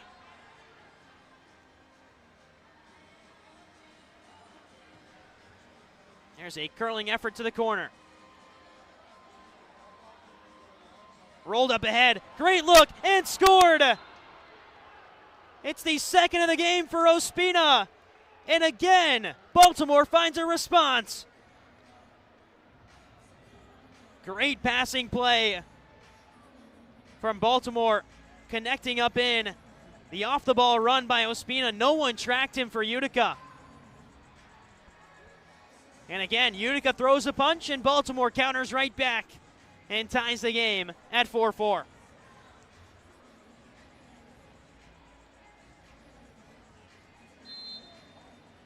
So two players now on hat-trick watch. Mershad Ahmadi for Utica and Eber Ospina for Baltimore. Assist goes to Jairo Guevara. Genrich ran down on the far boards. He'll still chase it on Rodriguez, who gets it away quickly. Back heel flick, turned over. Genrich up off the boards, pushed away by Rodriguez. Great pass there to Silla. Kevon Frater was stretching around a defender and somehow got a touch to it. That's impressive stuff from Kevon Frater. Nascimento. Pereira. And Mello. Again, keep an eye on those off-the-ball runs for Baltimore. Just saw Jonatas Mello screaming down the middle of the field, waiting for the pass to come in. Here's Santos. Trying to roll quickly off the boards, and now a breakaway. Closing down is Nilton. Still in, and rolled across and scored. Kevon Frater finds the back of the net, and Baltimore with a quick-fire double to take a 5-4 lead. And the Blast, after rebounding in a big way, lead 5-4. That'll take us to the media timeout. Just under 8 to go in the third quarter. You're watching the MASL on MASL TV.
Welcome back inside the Adirondack Bank Center, underway after the media timeout in the third quarter, and 2 quick-fire goals from Baltimore. First it was Ospina, then Kevon Frater, and can Utica respond? Tavernisi with a swing and a miss. 8 seconds after the restart, Tavernisi had a look on goal, but great defensive stand by the Blast. Nilton De Andrade picks up the ball in the midfield, tried the long-range effort. Blocked in front, here's Amati. Tavernisi will recycle and change for Junior Pinal. And here is Pinal on the ball with Roberts. De Andrade back to Wilkin. Wilkin takes on a man and clears it the other way. Turnover and a chance to shoot from distance as Schindler rolls it up the field. Thompson fired it wide.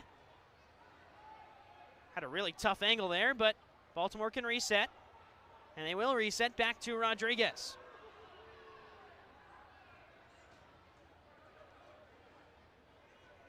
Here is Juan Pereira.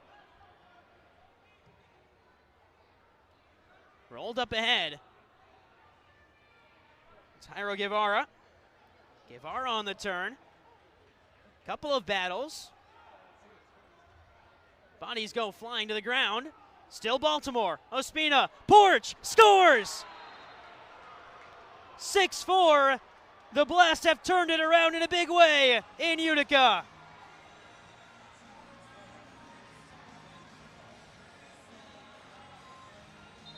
No stranger to big moments, Chad Porch, but this one, while it may not have $1 million check behind it like he scored in the summer of 2024, it's a big-time goal for Baltimore. We take a 6-4 lead, and right away Utica calls timeout. Last 3 goals of the game have gone the way of the Blast. First it was Ember Ospina to tie things at 4-4. And 75 seconds later, Kevon Frater scored to take us to a media timeout. And then right after the media timeout, we get back in the game, and it's a goal for Baltimore scored by Chad Porch. 3 unanswered for the away side, looking to rebound after yesterday's loss. Final score 7-3 in yesterday's loss for Baltimore. Trailed 4-1 at halftime, 6-2 at the end of the third, but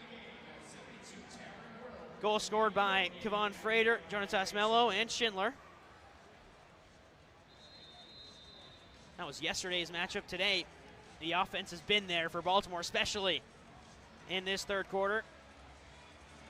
Scored 3 goals in the third quarter alone. That's the same as they scored in the first half of the game, where we came into the half tied 3-3.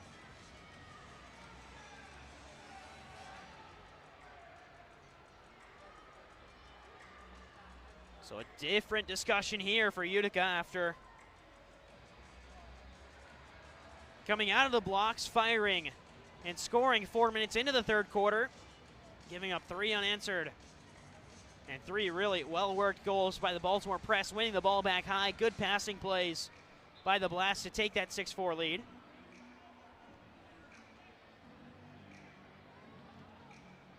You might be hearing from the ref here in a moment. Utica is challenging for a foul prior to the goal being scored. So Utica throws the challenge flag with 6.5 minutes to go for a foul prior to the goal being scored. See how far back they allow this one to be looked at. Of course, you've got that phase of play. They're going to look at this Jairo Guevara incident on Juan Alaba. You can see him complain immediately, and get a good look here as Guevara and Alaba get tied up. I don't think there's much in that from Jairo Guevara. Pereira standing in the way there. You just get a good look at the jersey and armband of Juan Pereira. I feel like this is the best look that Utica has, and again, don't see much in that. I think that's a fair 50-50 battle between Jairo Guevara and Juan Alava. We'll see what the referees decide here.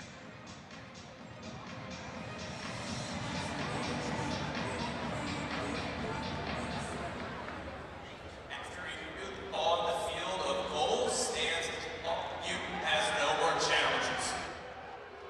So 2 challenges, both unsuccessful, 1 for each team. Utica loses the challenge there on the contact between Alava and Jairo Guevara. Again, didn't see much in that.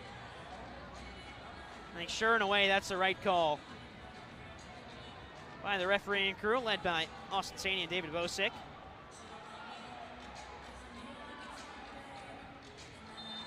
And it means Utica is in a 2-goal deficit with a 1/4 to play.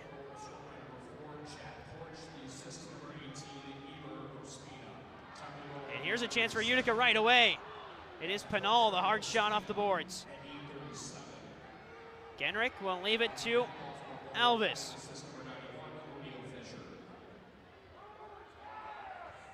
Manny Silva. Haven't said his name too much today. In fact, we'll say his name because he stood in the way of a pass intended for the corner boards, but Genrick does a good job of maintaining possession. Silva goes off for a change, grabbing the back of his head.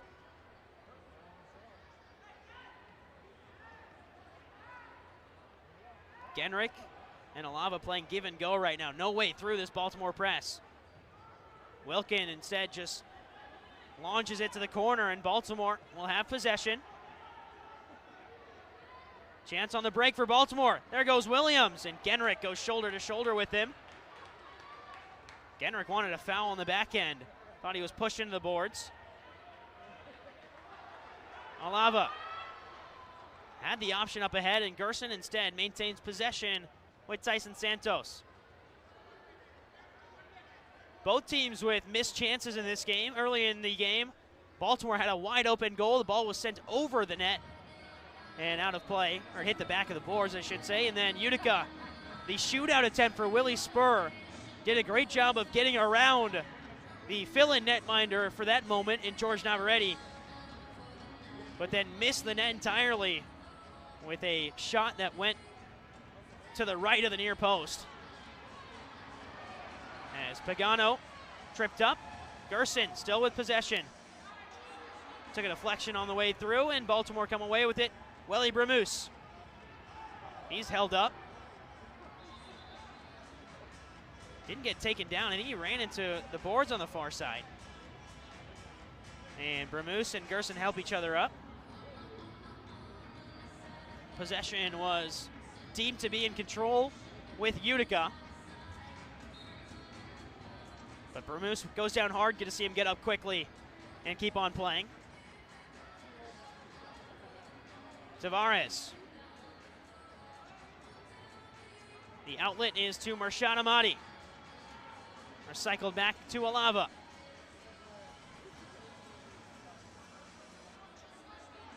Tavares. Amadi. 2 goals today, but really hasn't had a sniff at goal since he scored the second. Been struggling to find Marshad Amadi in open spaces. Here's Tavernisi off the boards. Bounces over the head of the veteran.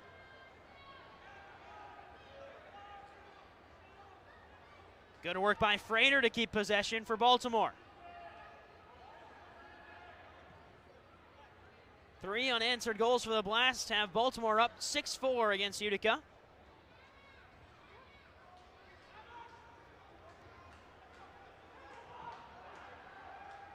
Worked out wide, good return pass. The extra pass over off the boards. It'll fall nicely for Baltimore and control possession on the far side rather than risking the shot. Baltimore wants possession of the ball. They'll go to the near side and mellow.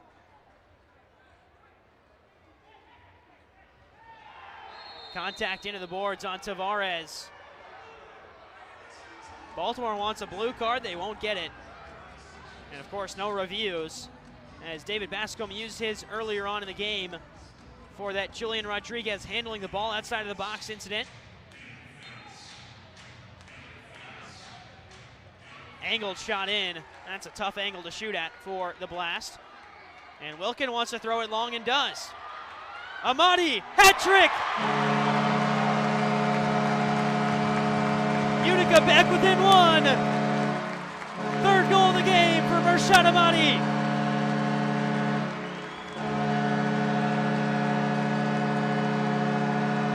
How about the throw from Brian Wilkin? It takes a hit off the shoulder of Amati. So no three-line violation on the throw. Of course, no three-line violation on throw and play from the goalkeeper anyways. And then Amati, left foot volley past the outstretched arms of Rodriguez, who had gone to ground to cut down the angle.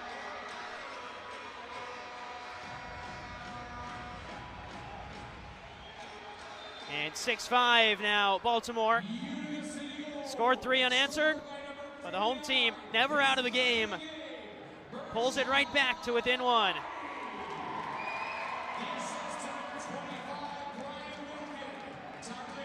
Wilkin picks up the assist.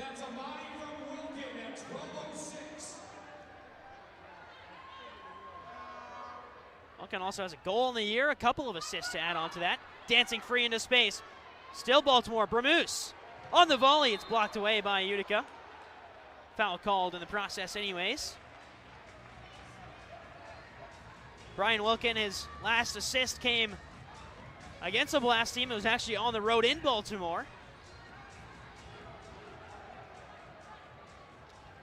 He then scored against Tacoma on the road as well.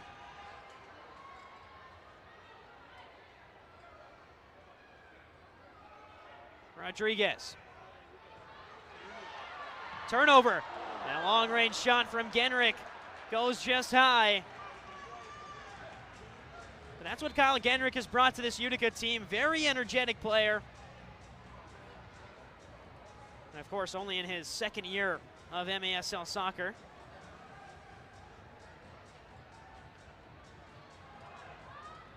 Back to Rodriguez, and there's a whistle. And Utica wanted to take advantage of Baltimore changing. It was possession going the way of the Blast. I don't know what Alava and Pinal thought there. And grounds, of course, for a potential delay of game warning. Utica hasn't had one yet, but referees deem it innocent enough. No delay of game warning on that Alava attempt, as Alava went off the field for Tavares, who heads that one away. Rolled up ahead on the turn. Williams, he went down in a dangerous spot. Jonatas Mello is pointing to where he thinks the foul occurred. It'll be right outside on the arc as Williams went down. But again, Baltimore much improved on set pieces this year. And Utica hands them a chance from a dangerous angle. Mello runs over it. Juan Pereira. And blocked away by the Utica wall and out into the UCFC bench. 96 seconds to go in the third quarter. And after a cagey affair in the first 30 minutes of play, these last 15 have been entertaining as ever. Out into the hands of Wilkin. And again, Wilkin wants a long throw. Francesco Pagano and Chad Porch going head-to-head, and Chad Porch comes out the better of the two with possession. Mello.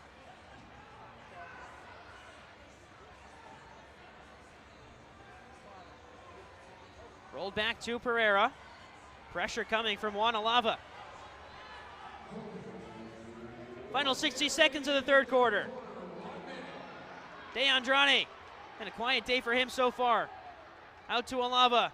Amati, already on a hat trick, looking for 4, and it's blocked off the line by Chad Porch. Great read by the defender, and then a big challenge. Whistle blows a second after Utica had made a pass. Baltimore will have possession in the defensive zone of the free kick, much to the displeasure of the home Utica crowd, but no doubt about that foul, I think, in reasonable terms, as Schindler stands over the free kick. Banked off the boards, it's turned over. Genrick, and he sends it out of play. 37 seconds left in the third.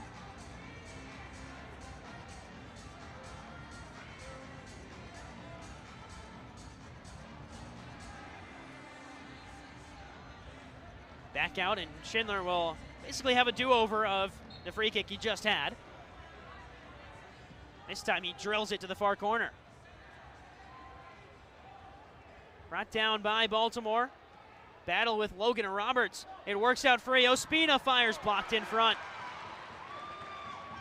And here's a turnover, and here goes Mershadi. He's already got 3, and now he has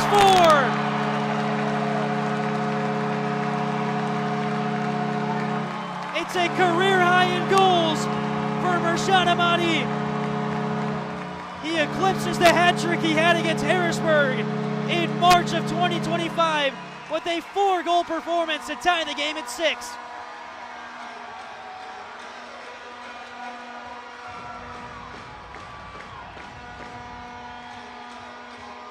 You keep on waiting for Mershad Ahmadi to have that breakout game, and this could be the moment for Utica.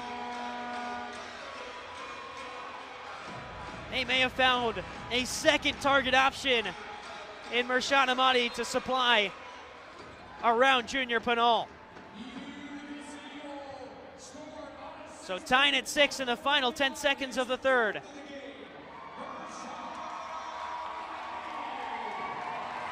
As part of the boards go falling off and into the crowd on the far side, the final horn will sound. They'll have to get that fixed. Saw the board kind of slip down there, but we're tied at 6 after Mershad Ahmadi scores late in the third. And that'll take us to the final quarter of play. Utica 6, Baltimore 6. You're watching the MASL on MASL TV. At Aquavino, every meal is a moment, whether it's date night, a quick lunch, or celebrating a special event. Enjoy Italian-American favorites. Aquavino Restaurant, growing our family one plate at a time. What's your story? What moments make life an adventure? Community is where memories happen. At Bank of Utica, enriching our community for current and future generations has been part of our mission since 1927. By supporting local, community-focused organizations, we work together to open doors to education, the arts, and meaningful career paths. Making stories to remember. Bank with Utica.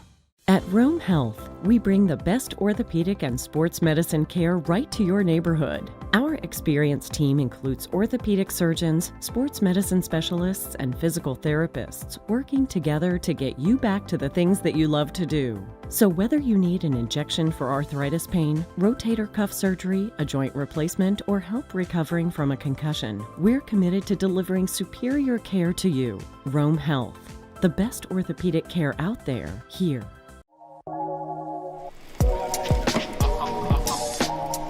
What a save!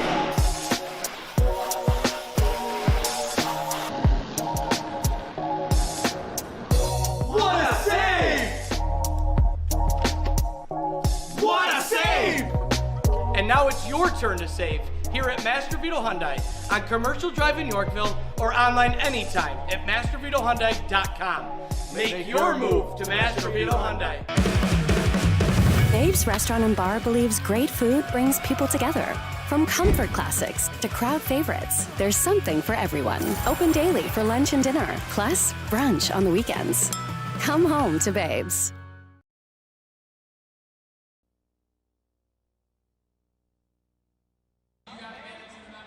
Welcome back inside the Adirondack Bank Center. Final 15 minutes set to go. Capelli Sport is the official and exclusive preferred uniform and apparel provider of the Major Arena Soccer League. Visit MASLsoccer.com to shop the all-new MASL fan store for latest MASL and team gear. Also new for 2026, staff writer Joseph Reyna and veteran coach Mark Litton explain the game with perspectives from both sides of the glass in MASL's newest show, Soccer Signal, with in-depth data analysis, comprehensive breakdowns, and exclusive interviews from coaches around the league. Don't miss Soccer Signal every Thursday on MASL TV. And the last episode of Soccer Signal came out. It was about something that's been very prevalent in this game in coaches' challenges. Both head coach David Bascombe and interim head coach Tommy Tanner have had unsuccessful challenges, and they both lose their challenges. Going into the fourth quarter, As we're back underway, 6'6", Mershad Ahmadi has 4 goals for Utica City FC. Pinal chests it down, and there's a whistle called. May have hit the underside of the scoreboard, which is a superstructure violation. And a yellow line restart for Baltimore. Already scored from a set piece today, the Blast. Utica's done the same.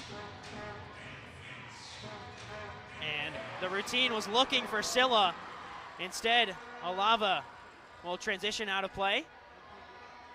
And Nilton De Andrade gets a crucial touch on the back end. He's still pressured hard and commits a foul in the process. 14 and a half minutes to go in a tied game between Utica and Baltimore.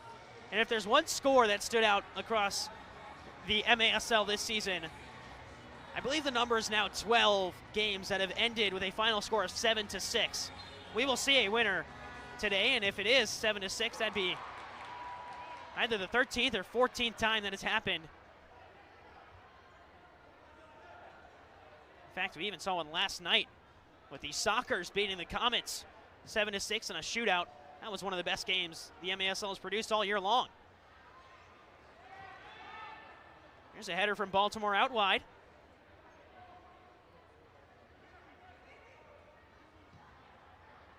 Angled down to the corner for the Blast. Off the boards, off the post, and wide. Utica scrambling defensively, but the home team does enough to keep the ball away from Wilkins' net. Here's Ospina. He's got some room. Work down low, angled off the boards, cleared away by Pinal. Bramus, the outside of the foot strike, goes well wide of Wilkin. Nascimento will hold. Welly Bramus resets. Alava pressures hard. And here's Chad Porch. A goal today for Baltimore. And there's a shot just high of Wilkin. Rebound will fall, and it's high again. Couple of great looks for the Blast. And Utica just clear away and reset defensively. Much needed breather, even if it is just for a second. For Utica, Schindler was free on the backside. And there's a shot parried away by Wilkin.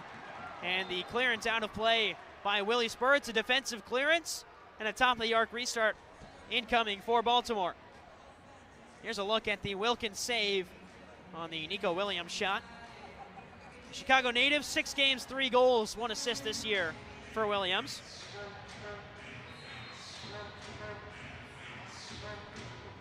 Worked out wide, off the boards, cleared away by Tavernisi. May not be on the score sheet just yet, but his presence has been invaluable to Utica, especially as the home team hunkers down defensively. Baltimore continue to press the issue with Omar Silla. Punched away by Wilkin, he goes tumbling down. It is another defensive clearance and another top-of-the-arc restart incoming for the away side. Tavernisi can't believe it.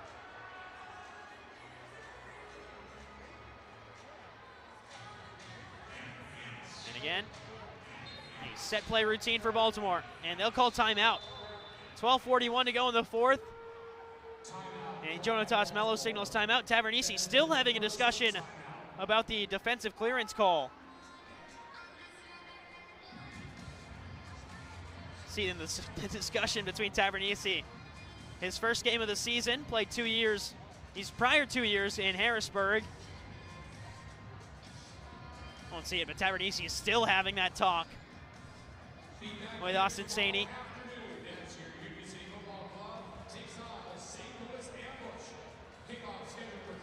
You can get the latest news on the MASL and your favorite teams by following MASL Soccer on Facebook and Instagram and MASL Arena on Twitter. You can also subscribe to the MASL on YouTube for game rebroadcast and league content, among other things. Including those other things, you can catch MASL Monday every Monday night on MASL TV and CBS Sports Golazo Network.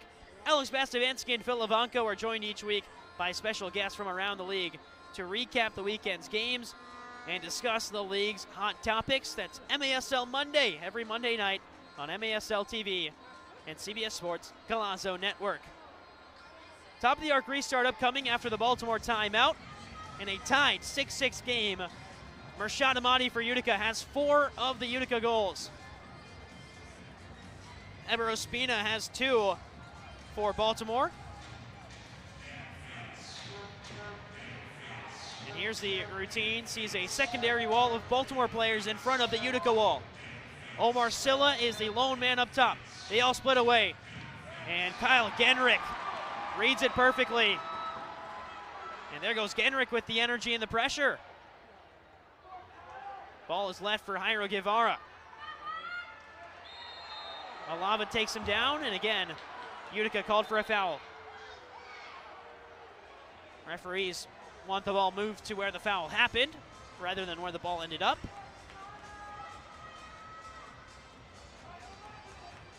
.26 to go in the fourth quarter. Utica sitting at the bottom of the MASL standings. Baltimore sit in the final playoff spot, 6th, 5 points ahead of Utica.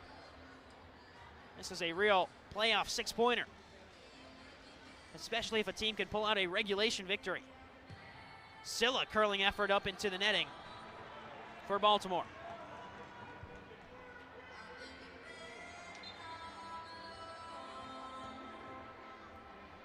Here goes Wilkin to the restart. He'll find Alava to his left.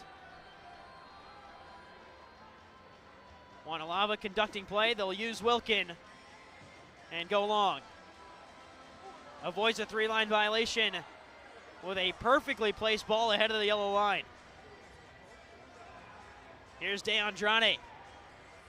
Tyson Santos. Back to De Andrade. Alava. Amadi. Back heel flick along the boards to Nilton. And there goes De Andrade. Still waiting to score that first goal back in the Adirondack Bank Center, and he'll have to wait a bit longer. As here goes Welly Bramus. Great feed ahead to Frater. And Tavares and Frater tied up. Ball goes out of harm's way for Utica.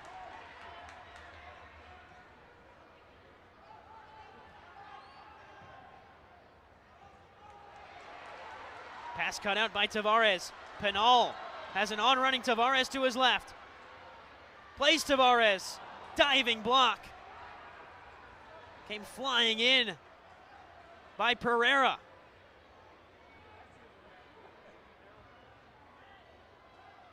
Amadi, 4 goals today, is not going to get his 5th just yet.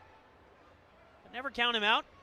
Turned a goal on the breakaway to tie things up at 6-6 at the end of the third quarter. Genrich goes long. Penal tripped over Rodriguez.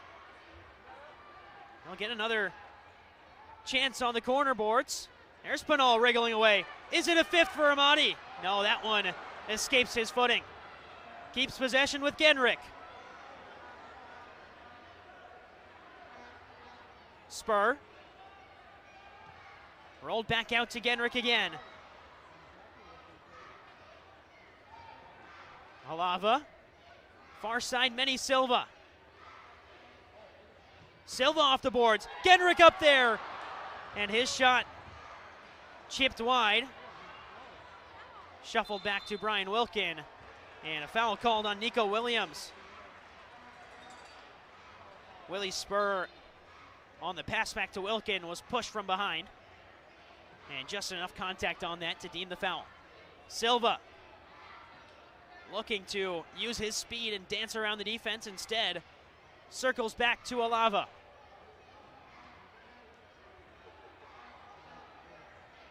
Penal. There's a shot from Alves. No stranger to scoring from distance, especially on those one-time shots that are drilled low. Play circles back around to Gio Alves. Here's Pagano. He's shrugged down, and there's the call. Francesco Pagano draws the foul. One of the taller target forwards for this Utica side. Pagano, and of course talked about his NCAA career, spanning 3 schools, 5 years, and 1 national championship with the Syracuse Orange. Here's Gerson. Banked pass off the boards. And advantage played as Baltimore have an opportunity. Mershad Amadi for his 4 goals today. That might be one of the most important plays he makes, stopping the Baltimore counterattack. Gerson flicks it up ahead. Ball runs out of play on the boards.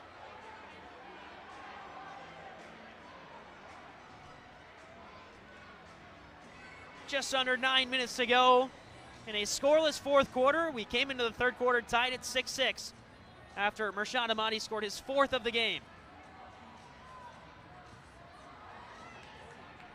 That one off the chest of Gerson, but remains with Baltimore. Miscommunication. Mello worked free. Saw Pinal and Gerson both go after Welly Bramoose, and that left Mello with the ball free at the yellow line. Bramoose is free again, and this one just high. Header out the other way. Intended for Schindler. Here is Jake Schindler. Rolled across. Bramoose had Wilkin frozen and cleared away by Utica. Rodriguez back down. And Baltimore turn it over. DeAndrade hustling. A hand extension from Mello, not enough, as the referee signaled Nilton DeAndrade to get back up. Utica in a little bit of disarray defensively, and a great look for Baltimore. Amadi spins away. He's got the confidence of a man who scored 4 times today. That's because he has. 4 goals for Mershad Amadi, his career high. But there's a turnover. Poor pass by Tavares, and the shot goes wide. Body's flailing around in the box as Nilton DeAndrade regains possession, and he's shrugged down. And finally, we get a whistle and a stoppage. Nilton DeAndrade makes his way back to his feet and plays to Wanalava. Manny Silva. Didn't see much of him in the middle stages of this game, Manny Silva, but a couple of shifts back on for the forward. Pagano turning away from pressure. This one played down low to Thompson. Silla. Crossfield pass. Played up to Williams. Here is Nico. Rolled back up top. And Baltimore reset. Here is Omar Silla. Rolled in, but right to the foot of Kyle Genrick. Through the legs of Wanalava, and he will shield it out for Brian Wilkin. Wilkin looking for Gordy Gerson in the corner. Gerson and Alava battling with Pereira, who threw an arm. Wasn't enough in it. Baltimore's got a guy at the back post, as down goes Tavernisi on the back end. And again, there's that veteran presence for Joey Tavernisi. Knows where to be to stop a promising attack for Baltimore. Genrick, Alvis. Genrick drills it forward. Pinal off his chest and out of play. And that will take us to the media timeout. All to play for with 6 minutes and 4 seconds to go here in the Adirondack Bank Center. You're watching the MASL on MASL.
welcome back inside the Adirondack Bank Center as we're tied 6-6. If you disagree with the call tonight, you might just see it on the MASL's most controversial show, Under Review with Phil Levanco and MASL head referee Ryan Sigich, every Friday on YouTube.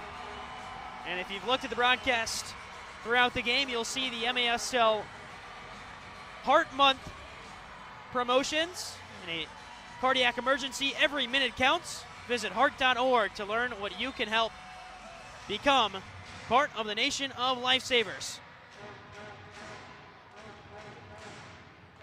As we're back underway, Rodriguez rolls it forward.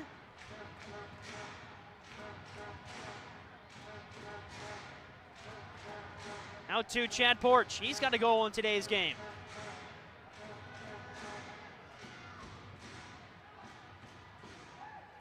Turning is Guevara. Bramuse fires just high. He's had a couple of great looks at goal today, Welly. Contact on the back end as Gio Alves and Toy Tavares in a midst of confusing decisions, and then Tavares sends one into the ceiling. So a superstructure violation and a yellow line restart for Baltimore.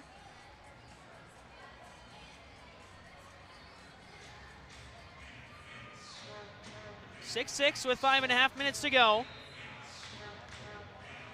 The goal here really gives momentum. The pass pops off the foot, and it's an easy clearance for Gio Alves. Kyle Genrich hustles to it first. He'll play it up, intended for Tavares. Big collision between Tavares and two Baltimore players, and they're going to say Tavares pushed the two Baltimore players together, and Rodriguez and Juan Pereira. We'll get a look at the replay here. Tavares immediately held his hands up. I think there may have been even just the slightest touch, especially with Pereira moving that fast to backtrack to the ball and Rodriguez coming out to meet it. Collision that thankfully looked worse than it was for the players' health and safety as they call the play back. Restart happened too quickly for the referee crew's liking. But it resets us with 5 minutes to go. And Kevon Frater shoulders it down. He wins it back off the foot of Genrich, who goes sliding in. There's a whistle, and there's a blue card for Kyle Genrich. The second blue card of the season for Genrich. A slide challenge right outside the arc. 2 minutes, number 20. After Kevon Frater made it through the pressure of Genrich. So now out steps the Baltimore power play unit, 33% on the season for the Blast.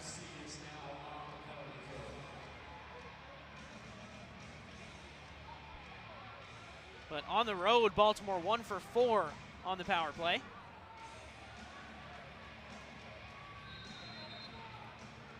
Roll down to Silla. His shot saved by Wilkin. 5 minutes to go in the game and a 2-minute power play for the Blast. This could be crucial in determining the momentum as the game comes to its close. Porch rolled back. It is all the stars on the field for Baltimore. Silla, Porch, Melo, Ospina, and of course the captain, Juan Pereira. Here's Porch. Back to Silla. Silla gets it back again. Rolled up ahead. Free man in the box and scored. Jonatas Melo finds the back of the net on the power play. And the Blast lead 7-6.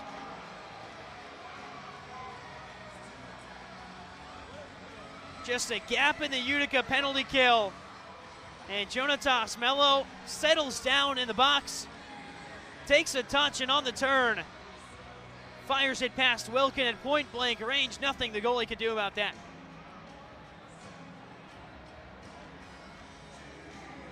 Four and a half minutes to go for Utica to conjure up a response. Pinal has 1 goal today. Amati's got 4 for UCFC.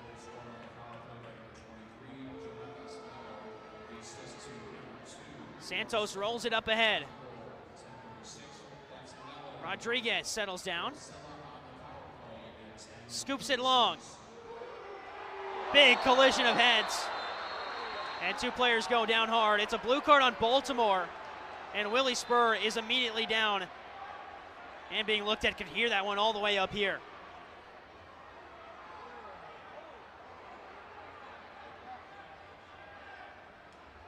Both trainers come running out as players from both sides take a look over the incident. Can hear the collision from up here for both of them. A scary moment for the 2.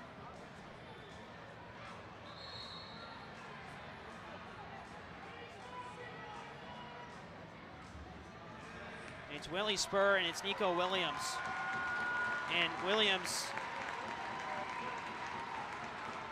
immediately has a blue card pointed to him. I can't, I'm not a professional lip reader, but I believe the words there from the refereeing crew was 100%. Card 2 inbound against Baltimore, number 6 for charging.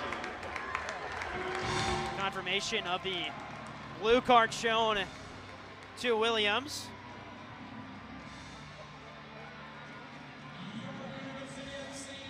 And the trainer, Heather Kolbus, will actually walk with Williams back to the penalty box to make sure he's okay to go in.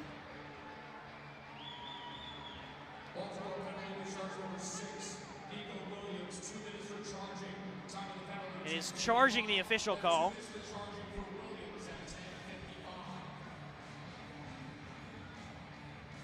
And now standing over it is Deandrade. Utica already unsuccessful on 1 power play today. I'll have a go at another. That power play, of course, was the first shootout attempt after Rodriguez was called for handling outside of the box. Willie Spur missed a shootout attempt. As here's Amati, fakes a shot. Thought about pulling the trigger, instead it's worked around to Spur. Back to Amati. Deandrade. Spur. Down low, Gerson. Nothing doing for the Utica power play just yet. Here is Amati. Deandrade. Pinal has some space, but the shot deflected and finds Julian Rodriguez. He'll throw long. It's intended for the lone man up top for Baltimore. And quick restart. 3 minutes to go. 1:05 on the power play as the crowd back into it. Rolled ahead to Pinal. Deandrade. Pinal. Spur. Deandrade again. Amati wants it. Instead, it's Gerson!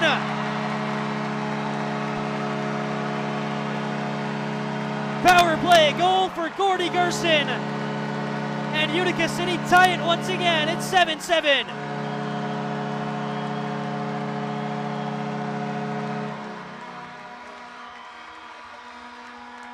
We saw Mershawn Amati with his hands up on the far side, yelling for it right at the top of your screen, but instead, the decisive pass down low to Gerson,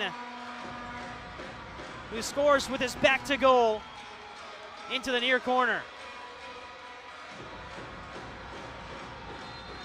3 minutes to go, and again, we're level. Been the story all game long. Long throw by Wilkin, escapes Manny Silva. Numbers for Baltimore here. Roll down to Bramuse. Saved by Wilkin off the boards. Contact in the box. And Wilkin comes out to collect. In the midst of all the chaos, we've got 2.5 minutes to go to decide a winner. Alves held on for a moment. Played Wilkin. Goes long. Pagano in his MASL debut has been quiet. Player who scores for fun in the MASL 2 team here in Utica. Here's Amati. Tried the breakout pass. Amadi's taken down off the ball, and it's a foul on Baltimore. And Amadi, the retaliation. And it's a card shown to Mershad Amadi.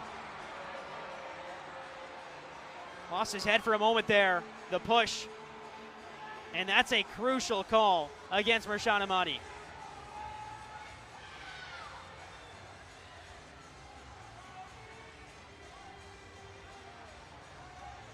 We'll hear what the referees have to say is there's that shove down and then the elbow after, and then Amadi. Contact above the shoulders. This is under referee-initiated review for the last 5 minutes. And there is the confirmation, referee-initiated review. So both teams lose their challenge flags earlier on in the game, but because it is final 5 minutes of course, an extremely close game, the referees are allowed to initiate a review of this incident.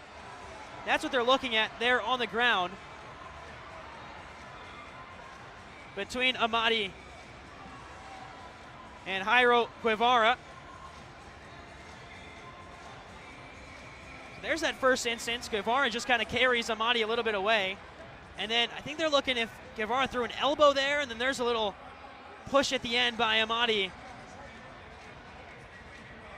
Amadi's shouting for the elbow to the head right after the play ends. They might watch it back one more time here.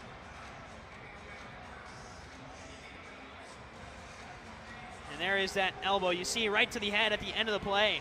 That's what Amadi's complaining about. And then, of course, Amadi, no doubt about his blue card in retaliation. Here's a call.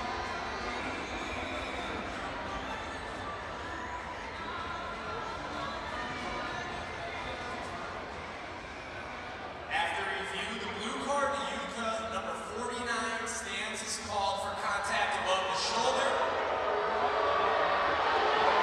However, there is also a blue card for Baltimore, number 19.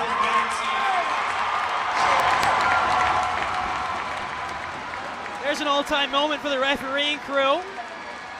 Of course, first has to confirm the blue card against Amadi, much to the boos of Utica fans. But he holds his finger up, says, however, and then assesses a blue card to Jairo Guevara for that elbow thrown in.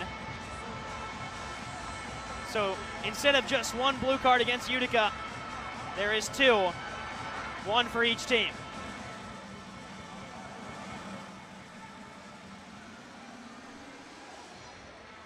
And a big decision, and the review, definitely the right call. And of course, if you disagree with the call tonight, there's MASL's under review if you'd like to watch that with Phil Levanko and MASL head referee Ryan Sigich. So we're in 4-on-4 for the next, I guess, until the end of the game. And so the field really opens up here as Nilton De Andrade dances away from one. Still De Andrade, he goes down. Referees say contact on the ball, and here's a 2-on-1 for Baltimore. Moving the other way. Alava, a crucial intervention at the back end.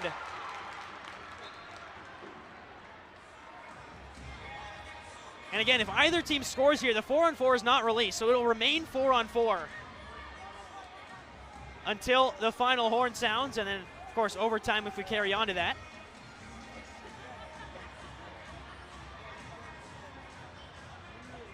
Here's Mello, guarded by Junior Pinal. Final minute in the fourth quarter. In a heavyweight bout of a fight between two teams scrapping for that final playoff spot.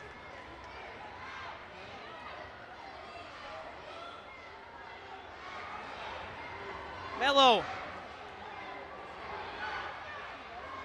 Pass out wide to Pereira. No call, says the refereeing crew. Breakout attempt, Pinal turned the wrong way.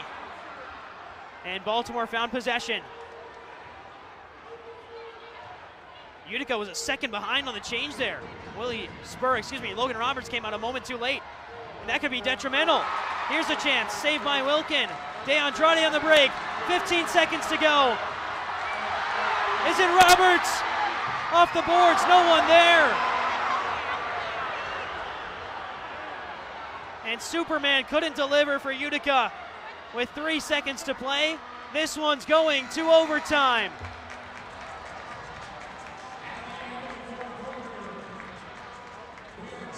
There's the jersey in the head of Logan Roberts. Knew that the moment was there. The game was in his hands. And we can only assume what's going through the mind of the Utica captain. Don't know if he was looking for a pass off the boards or if it was a shot that he mistimed. But either way, it takes us to overtime between Baltimore and Utica, and still 4-on-4 for the next 5 seconds of play. Following this brief timeout, there will be a 10-minute sudden death overtime. So let's talk overtime rules in the MASL. 10 minutes, sudden death overtime. If you score, the game's over, and the scoring team wins. All reviews initiated by referees. Of course, both teams don't have their challenge flags. We saw a referee-initiated review at the end of the fourth quarter that added on a blue card to Jairo Guevara after Amadi was assessed a blue card for his contact above the shoulder.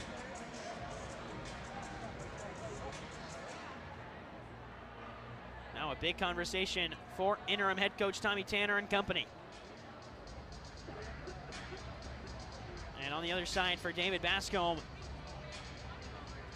2 games on the weekend. You come away with at least a point, but you'd like another with an overtime game winner. Utica, of course, still has tomorrow to play against the St. Louis Ambush. Kickoff at 3 p.m. The only home back-to-back weekend for Utica City FC this year. They did have a back-to-back against Baltimore, but the first game was played at Baltimore before returning here. Here's another look at interim head coach and general manager Tommy Tanner. 5 seconds, it'll be 4-on-4 as Mershad Amadi and Jairo Guevara play out those blue cards from earlier.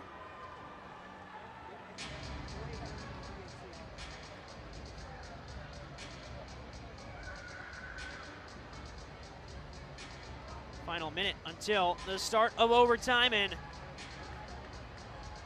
what has been a gritty performance from both sides early on this Sunday afternoon. That's got 2 other MASL games scheduled. Strikers and Sockers at 7 p.m. Eastern, and Milwaukee will play Tacoma at 8 p.m. Eastern out on the West Coast.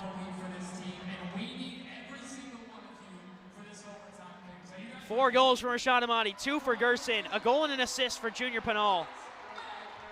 On the other side for Baltimore, Chara Ospina, 2 goals, 1 assist. Omar Silla has a goal and an assist. And then the scoring is spread out amongst the rest of the Baltimore roster. Utica's relied on their 2 target men up top to get the job done in the scoring. Baltimore's got the full roster putting in goals, and a bit ambitious on the restart. The clock wasn't ready to go. So again, 5 seconds of 4-on-4. Then we'll be back to 5-on-5 for the rest of the overtime period, of course, barring any blue cards. 10 minutes of sudden death soccer right here on MASL TV. And Juana Lava regains possession down low. Hooked back to goal. Brian Wilkin reads it into his hands. Alava. Spur. Back to Alava. Of course, it was Spurs' missed penalty shootout attempt earlier in this game. A myriad of missed chances. Pinal. Spur. Well, that would have been a way to make up for it, as Tavares has possession. 5-on-5 now. 10 minutes sudden death overtime. We're a minute down. Wanalava. The UCFC chance start. Pinal. Blocked away by Rodriguez. Didn't see it until it was late, so he just had to get a forearm to it. Great save by Rodriguez. Ball up ahead, header across goal, intended for Pinal. Quick start the other way. Frater, he's been dangerous all day long. Frater, past Alava, deflected, Frater, Porch! Thought about it for a moment, but went out to Welly Bramoose on the far side. Penal battling. Penal gets turned around. Here's Porch. Gordy Gerson, hustles back. Frater again has the boards, and it's cleared away by Utica. Here's Nilton.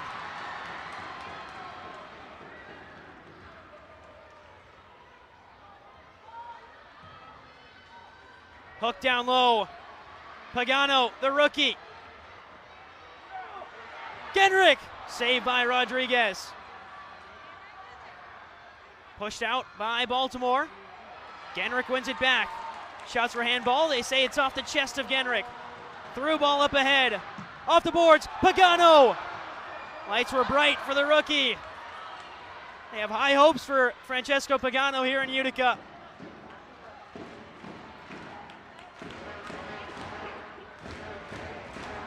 Back down low to Pagano. On the turn. And the shot on the volley goes up into the netting. Ambitious effort from Tyson Santos. Juan Pereira. Curling ball to the corner. Spinning away from the challenge, Wilkin comes up with the save. 3 minutes gone in a sudden death overtime.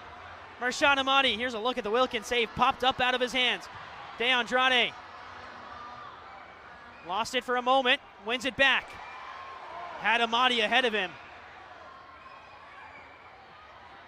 Alava. Tavares.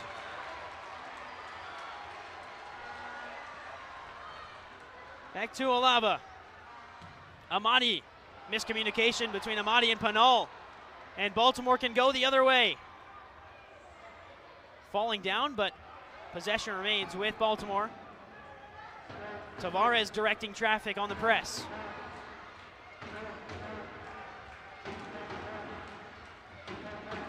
(7-7). Every punch has been countered by the opposing side, but the final one will be the knockout blow. Saved by Wilkin.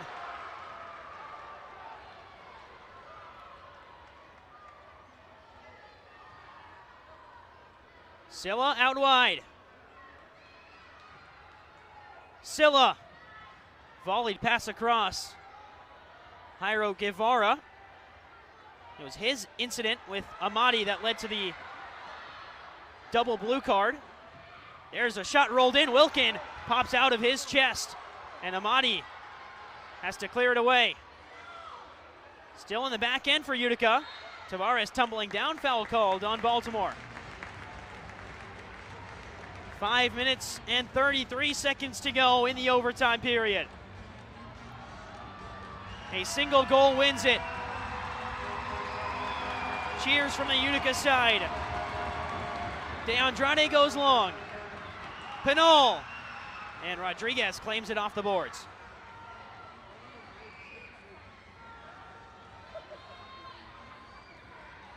Contact through the back of Fisher. Leads to a foul called. Good win by Fisher there. Got in the right position. Felt the contact, went down. Here's Pereira. Worked out the other way. Olava holding off his man so that Wilkin can corral it. Halfway through overtime. Searching for a winner between Baltimore and Utica. De Andrade turns. Whistle blows for a handball. Ospina. They already have a delay of game warning. There's a yellow card. Here's a call by the refs. 5-minute non-power play. Yellow card against Baltimore, number 18 for the second delay game on the team. There's that confirmation, second delay of game penalty. They got one early on, I believe the second quarter. And then Ospina just holds on to the ball. So he'll be out for the rest of this overtime period on a non-power play yellow card. De Andrade Long-range shot looking for the deflection of Gerson. Not a defensive clearance. DeAndrade can't believe it. Has his arms up to his head.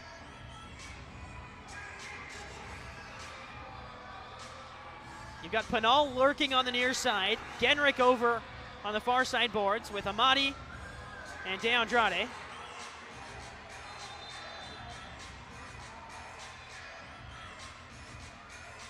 And it looks like timeout called by Utica. Some miscommunication there between Genrick and Nilton DeAndrade. And you'll see on the right on that left of your screen, Genrick and DeAndrade in the midst of a discussion. Of course, Nilton DeAndrade last year, 24 games, 25 goals, 9 assists for Nilton, becoming one of Utica City's fan favorite players here inside the Adirondack Bank Center.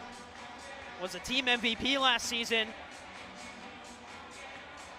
Season before that for DeAndrade, it was 21 games, 26 goals. Had an even better year. And of course, out early this season with a broken foot, then celebrated the birth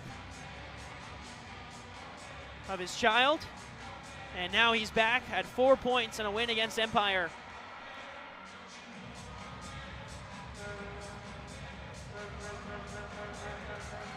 And something interesting to note in that huddle, you see Joey Tavernisi also pop out and give some words of encouragement, mainly in conversation with Nilton, Pinal, Amati. Again, that veteran leadership, that's what Tavernisi brings to this Utica side. 4:41 in overtime. Next goal wins it in a battle for the ages between Utica and Baltimore. Of all the rivalry games, this one's up there for one of the best between these two teams. Amati, curling effort. Tried to create that half yard of space and he never could. Rolled up ahead for Genrick, who plays back to Alava.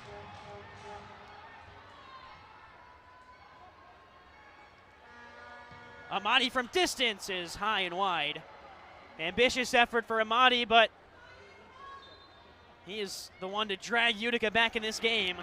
So you can't fault him for the chance to be a hero. Here's Schindler. Genrick goes flying down. He was shrugged to ground.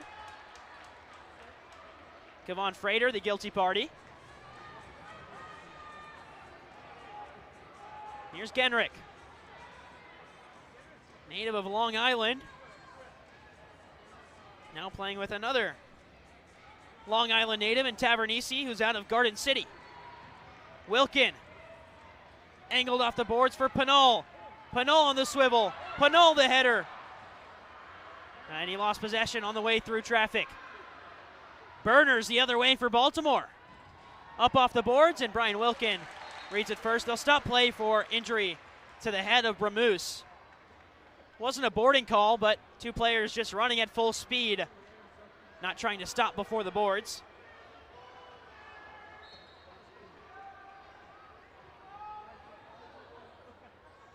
Spur. Again, next goal wins it. It's sudden death overtime. Pagano played out wide. Spur off the boards. Looking for either an on-running Gerson or Pagano. Near side, here's Mello.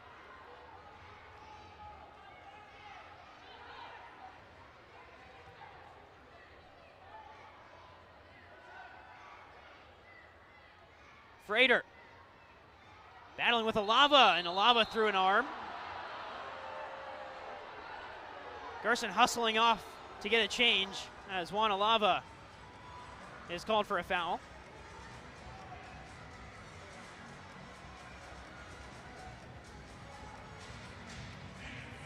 Third foul of the game for Juan. Tavares has 4.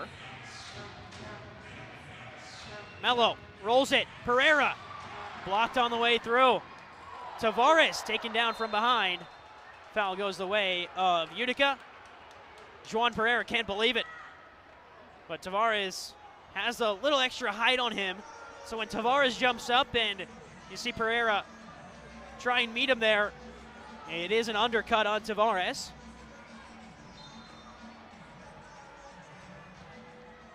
Utica wants to go long, and instead, it's comfortably into the hands of Rodriguez. There's been a couple times in this overtime where Utica's done that. Tried to go long, and instead the ball just ends up in the Baltimore goalkeeper's hands. Under 3 minutes to go, sudden death overtime. Rolled all the way back. Across the face of goal, Nascimento. Silva. Here's Manny Silva.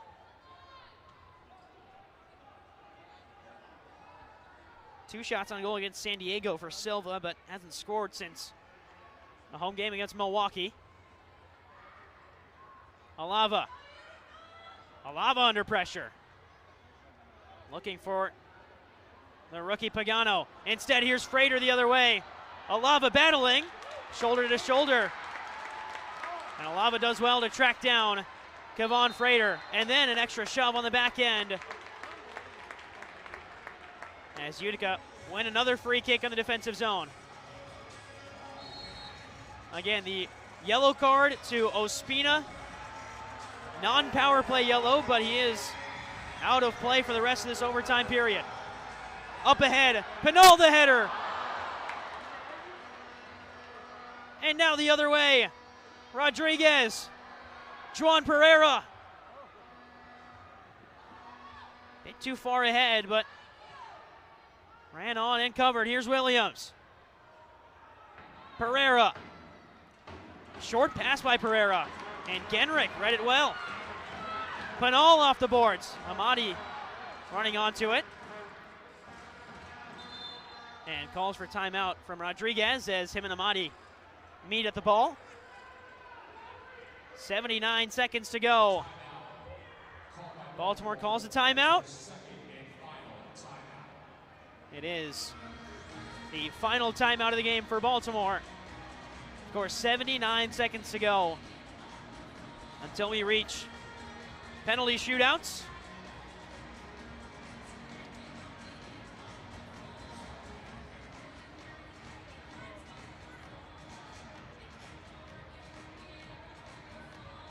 So both teams in their respective huddles as we get to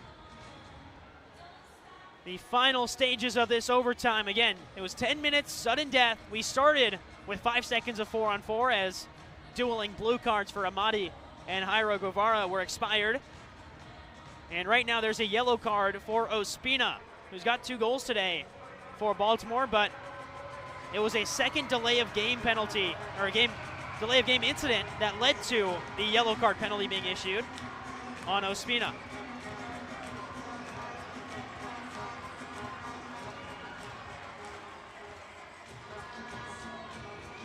We'll talk about overtime when we get there because there's 79 seconds left to find a winner, and Baltimore have pressed the issue as of late.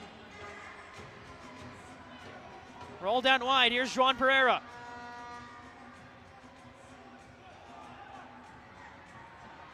Looking for Pereira again. Tavares did well to deal with the first instance. Pereira heads to himself in the corner. 1 minute to go in overtime. Backheel pass. Shot on the swivel goes well wide. Rebound saved by Wilkin. Quick pass outlet to Pinal. Pinal! Saved by Rodriguez. Great stop by the netminder. Alava heads wide. Nilton. And his shot goes well into the netting. Pinal did everything right there, except he couldn't find a way past the stellar net minding of Rodriguez.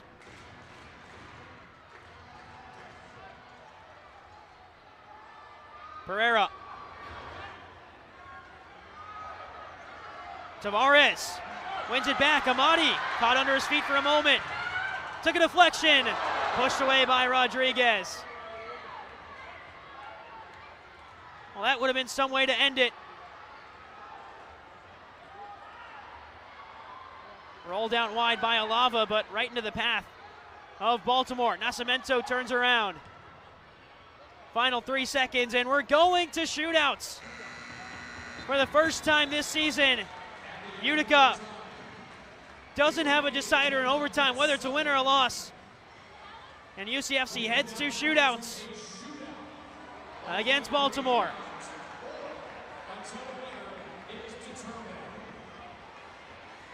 So we talk about shootouts when we get there. We're there now, so let's go over the shootout procedure. According to the MASL rulebook, it's a 5-second shootout procedure, best of 3 rounds, and then sudden victory after. And the way the shootout works, you saw it with Willie Spur earlier today. You start at the line, you've got 5 seconds to get around the goalie or shoot it past the goalie and score. If the 5 seconds expire, the play is dead, and the goalie wins that quote-unquote round of the shootout.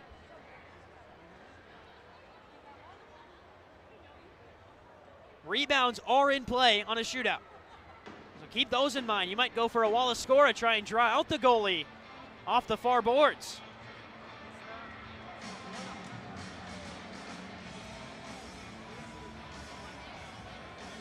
So 2 minutes to decide until we go to shootouts and decide a winner here in Utica. The chances were there for both teams, especially in overtime. Baltimore had a couple of good looks through João Pereira, but the Brazilian couldn't convert. And on the other side, Utica, a late chance from Pinol that Julian Rodriguez stopped, and Rodriguez has been so good all season long for Baltimore, and he's flexing his muscles today.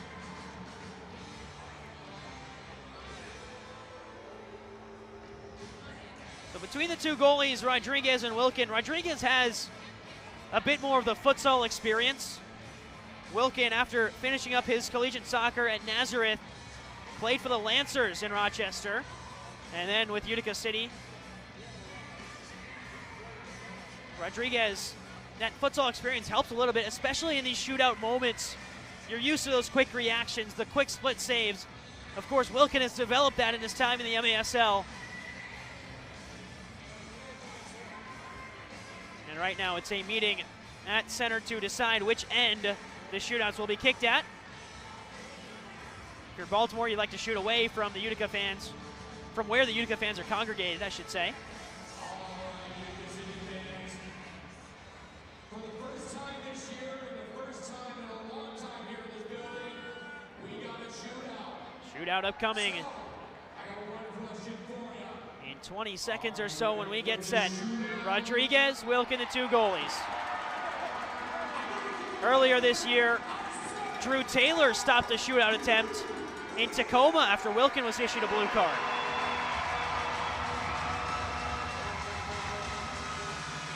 Players walk out to the midway line. Rodriguez and Amati embrace at the yellow line.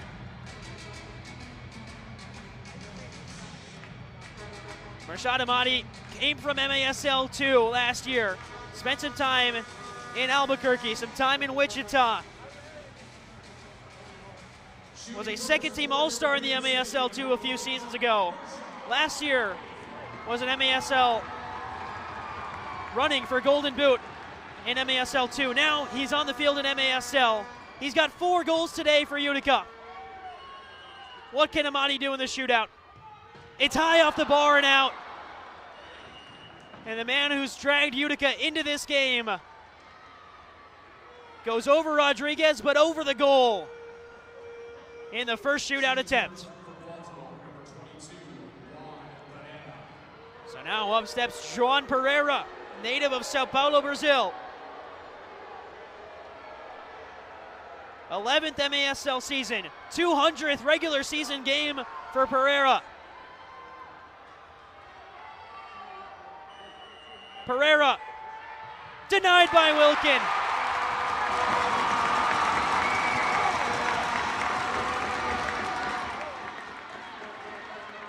So still 0-0, we head to the second round of shootouts. It's best of 3, and then sudden victory after that. And here's Junior Pinal, leading point scorer for Utica, 5th in the league coming into the weekend. Pinot.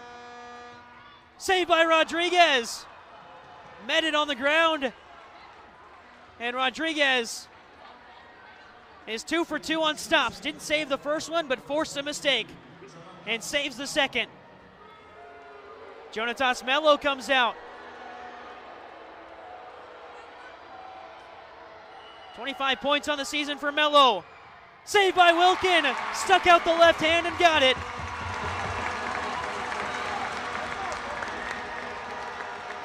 How about the reaction and the celebration? This is Gordy Gerson.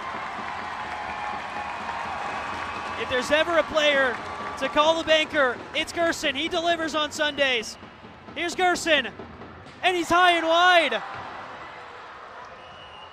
Silla can win the game for Baltimore.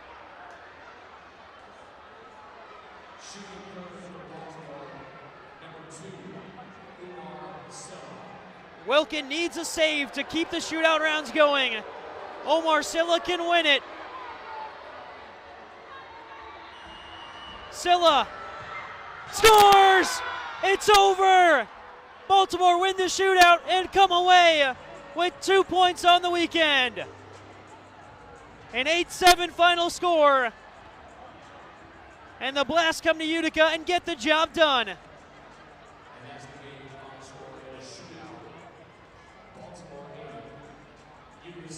Omar Silla, the deciding shootout attempt.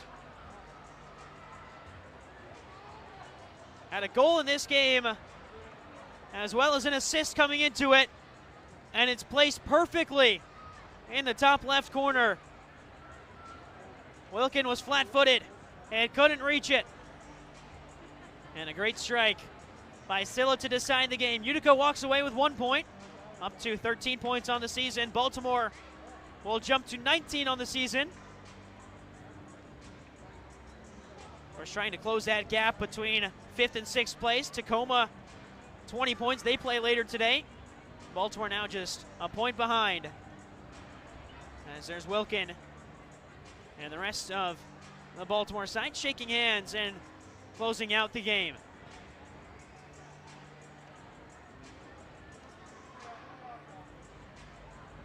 We're ready to see who Michael Lear will grab post-game to talk to. It is Mershad Ahmadi, scored 4 goals today. As he walks away to the congratulations of the rest of the Baltimore players. We'll send it down now to Michael Lear, who's got Mershad Ahmadi. With Mershad Ahmadi. Mershad, you're the man of the match with 4 goals today. What'd you think of the game overall? A tight battle. You guys come short in the shootout. It was a very intense game. We have obviously played a pretty good team. Baltimore's always, when they come here, they always bring us a challenge. So it was really a tough game. What can you say about the way this team competed with Tommy at the head now and you guys really just coming out and battling today? Every game we play or practice or anything, we always give it all, and we try our best to get 3 points for the fans and try to give it all because they all come and support us, and that's all we can do, just give it our best. All right, well, you're the man of the match. I know you guys went to Manja Macrina's the other day, but get yourself another slice in there. The guys went on Thursday. The whole team went to Manja Macrina's, had a slice, but here he is, the man of the match, Mershad Ahmadi. We'll be back tomorrow, guys, 3 o'clock right here. Mershad Ahmadi. We'll take a quick step aside. We'll be right back on MASL TV. At Aquavino, every meal is a moment. Whether it's date night, a quick lunch, or celebrating a special event. Enjoy Italian-American favorites. Aquavino Restaurant, growing our family 1 plate at a time. What's your story? What moments make life an adventure?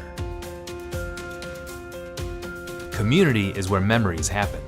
At Bank of Utica, enriching our community for current and future generations has been part of our mission since 1927. By supporting local, community-focused organizations, we work together to open doors to education, the arts, and meaningful career paths. Making stories to remember. Bank with Utica.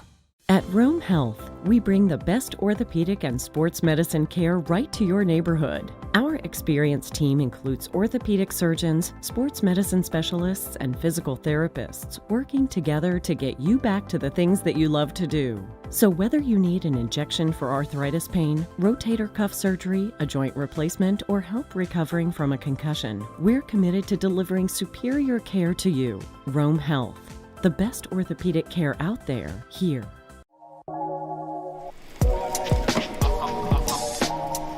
What a save!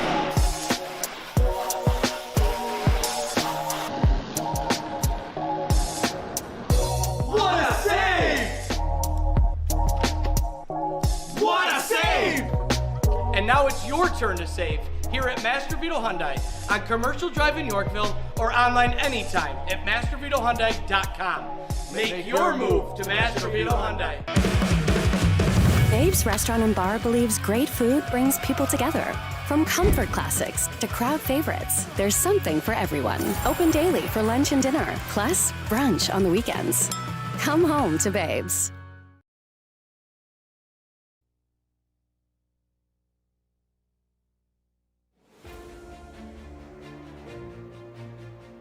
Back inside the Adirondack Bank Center as we close out an 8-7 victory for the Baltimore Blast in a shootout against Utica City FC. First shootout attempts of the season for Utica in terms of the end of a game. They've had a couple of shootout attempts in the game, including one against Baltimore today that Willie Spur missed. But overall, a battle between two rivals, and Baltimore comes out on top, ever close to securing a spot in the playoffs. They're looking to gain that 5th place spot in the